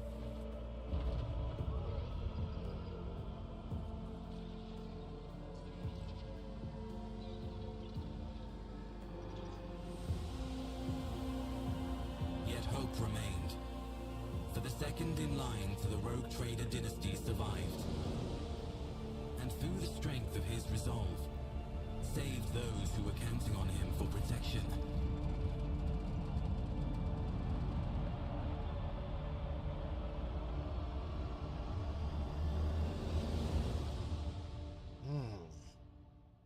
And the prologue is complete. Well, sort of. I'm pretty sure the prologue is complete. That is the prologue, if I remember correctly. Now we're in Chapter 1. Which means we're going to be going around and gathering people, but not tonight, chat, because after this, I am going to be hitting save and probably wrapping up the stream here. After certain things are tended to. You cannot help but notice that the Seneschal does not know how to talk to you or where to begin. His hesitation brings an involuntary smirk to your face, as though someone else's entirely is gloating at the old officer's confusion. Seeing your smile, Abelard pulls himself together.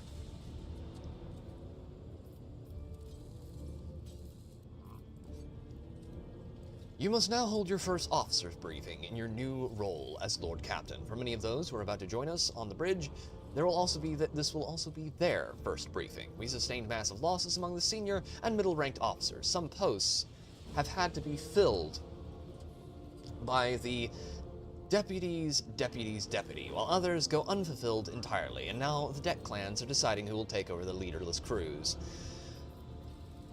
Okay, yeah.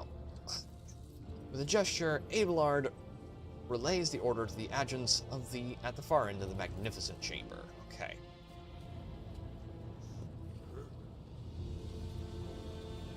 Okay.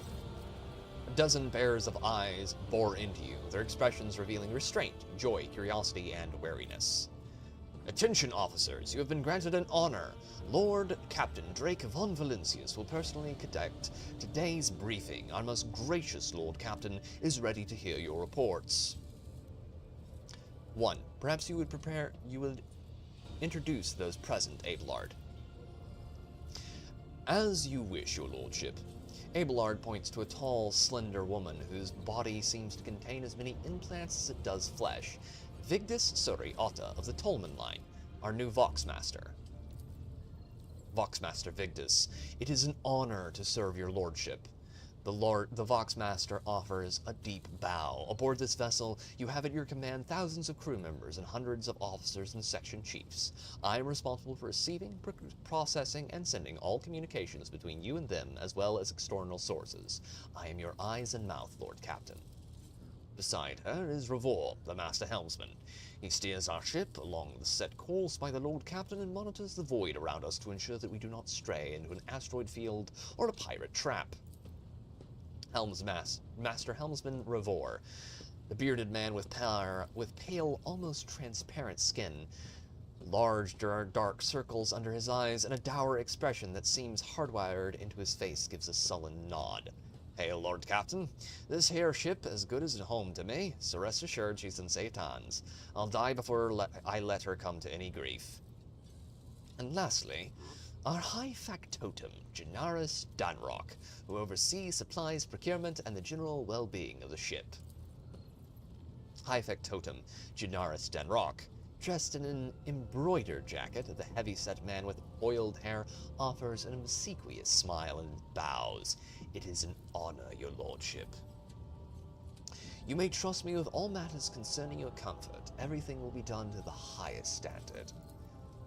In the second row, we have 3 officers, charged with overseeing the ship's vital function. The Master of Ordnance is responsible for the artillery aboard, the Infernus Master, whose crew works to prevent and extinguish fires on the ship, and lastly, the Drives Master, servant of the Omnisire. Continue. Thank you, Abelard. Greetings to you all. The three officers salute you. The Infernus Master does so with confidence, while the Master of Ordnance betrays nervousness. The Drives Master offers a salute resembling a dance involving the complicated manipulation of all the tech priest mechadendrites. Abelard, I serve at your pleasure, Lord Captain. I wish to hear the Infernus Master's report. Yes, Lord Captain, the tall man bows his head in deference. I can report that all fires across all decks have now been extinguished. The preliminary damage assessment in terms of material losses and crew casualties has been completed. The results have been submitted to the Seneschal and the High Factotum. The post passed to him after the previous Infernus Master and his next three deputies expired in the line of duty. Abelard remarks in a low-pitched voice for your ears only. The lad is managing well so far. He can take the heat, so to speak. A very nice pun, might demand. High Factotum, what do you have to report? We are toiling day and night to compile a full account of the losses. The task will require next to no involvement from your lordship. I will personally ensure that all damaged components are given into the tech priest's hands for attention and that all lost supplies are replaced. There is only one resource that I cannot replenish single-handedly, and that is people. We have lost more than 2,000 crew members, and unfortunately this number is not confined to the scum from the lower decks, which are easily replaced, but also includes trained professionals. Continue. We will be able to make up our losses on the nearest planet, Reichad Marnoris. However, the planet, the whole system in fact, belongs to the Winterscale Rogue Trader dynasty. We cannot simply begin recruiting people on the planet without first coming to an understanding with the governor. In that respect, I am powerless. Negotiations at this level are a matter for the Rogue Trader. Especially true given Caligus Winterscale's penchant for attacking first and asking questions later, and the kind of thick-skulled thugs he usually installs as governors on his planets. Rumbles Abelard, frowning. Drives Master, I will hear from you now. Zaira Taler, a voice distorted by a Vox retranslator, emerges from under the tech priest's scarlet hood. Lord Captain, the foes that set upon this noble void ship destroyed the repositories of hundreds of machine spirits. The great warp engine entrusted into my charge is unharmed. Thanked the Omnisire, but its spirit mourns its dead brethren. We have not yet identified prayer protocol capable of assuaging its sorrow and anger. With great sorrow, I must also report that the Ingenseer Prime, Overseer, and Spiritual Authority of all tech priests on board fell in the battle. The Magos was betrayed by the little flesh that remained part of him, a most terrible loss. There is no one among my comrades aboard whose experience and comprehension of the sacred protocols equals that of the fallen Magos. We require a replacement, and as soon as possible. I see. Thank you. Master Helmsman, deliver your status report. Right you are, Captain. Lord Captain, to cut a long story short, the outlook is bleak. The ship's sound, more or less, but without our Engineer Prime and Navigator, who fell in battle, we have no way out of the system. If we try to set so much as a toe inside the warp, I don't know what will happen first, our warp drive being torn to pieces, or all of us melting into the bulkheads. Your lordship, if you will allow me to interject, Vox Master Victus said.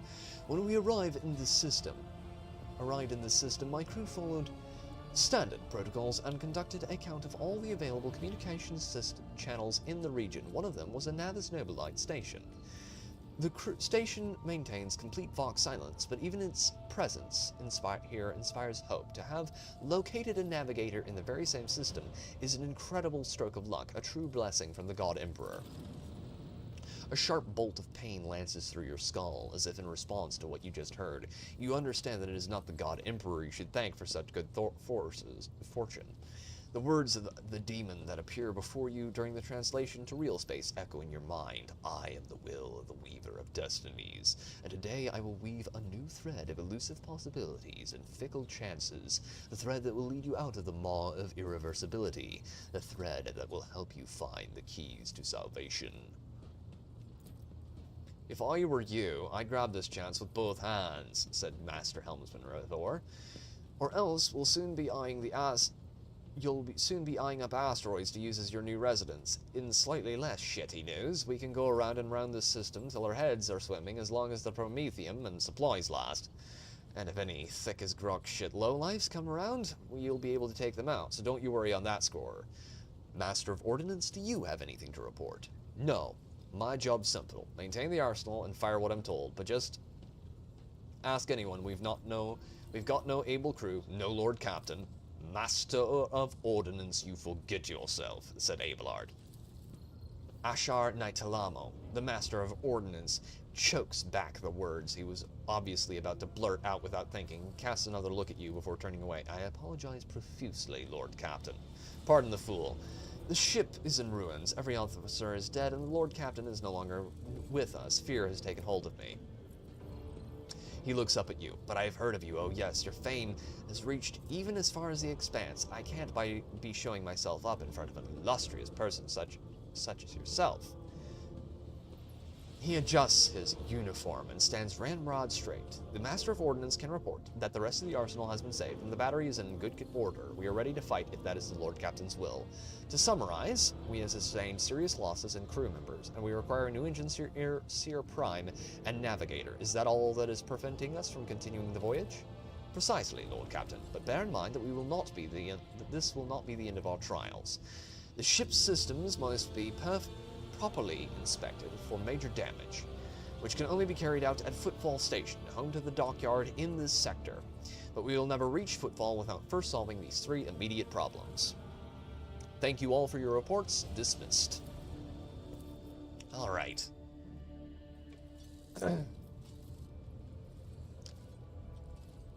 Your Lordship, there is one other thing, a confidential matter of the utmost importance. Lady Theodora, Abelard hesitates, your eternally esteemed predecessor, brought the ship here to this system for a reason. She was given a secret commission. You perhaps are wondering who has the authority to commission a rogue trader to do anything, and I shall tell you.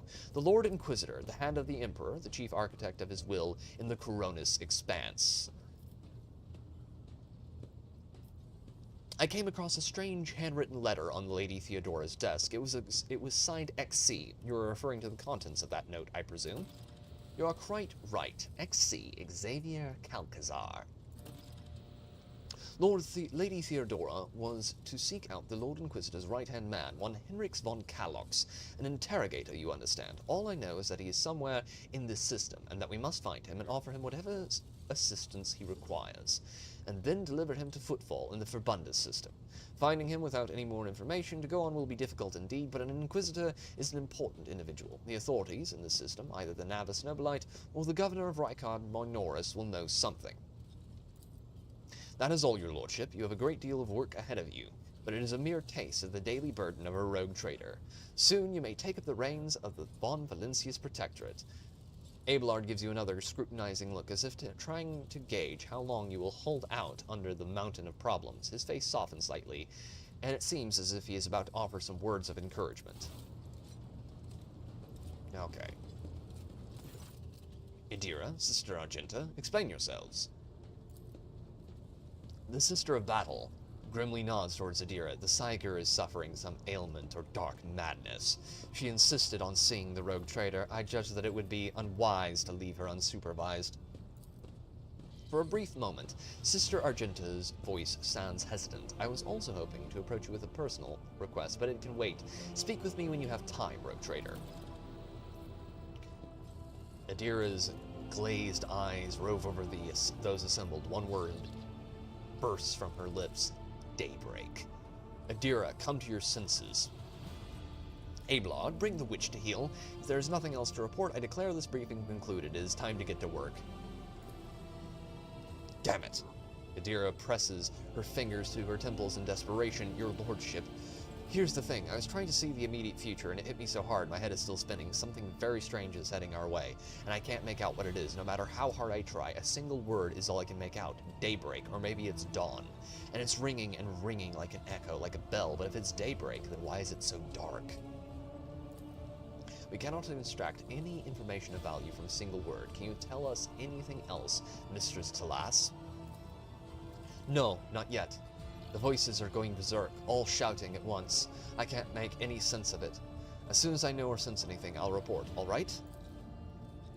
Lord Captain, if you want me to take a closer look into your future, find me on the bridge and we can talk. Lady Theodora was well served by my whispers on many occasions, and I'm sure you would benefit from them as well. The Psyker's bitten lips stretch into a wry smile. If there's nothing else to report, I declare this briefing concluded. It is time to get to work. Okay, I think we can save from here. Alright, saved. Game auto-saved. Alright, chat, I am going to call it there. We are nearly 4 hours in. We went a lot later than I thought we would, but I wanted to make sure we got past at least the prologue. So, I am going to go try and get some food. I'm going to then work out and go to bed, and until next time, thank you all very much for stopping by. Danny McBaddy, Sandy Q, Nerd Takes, Bendover, Rez, everybody. We will be, Average War Thunder Player, Arid Hale, we will be back next Wednesday at 6 o'clock. We will attempt to keep this within bounds next time. Thank you very much, Nerd Takes. And everyone, please take care. Until next time, this has been Pete, the Radical Nerd, signing off.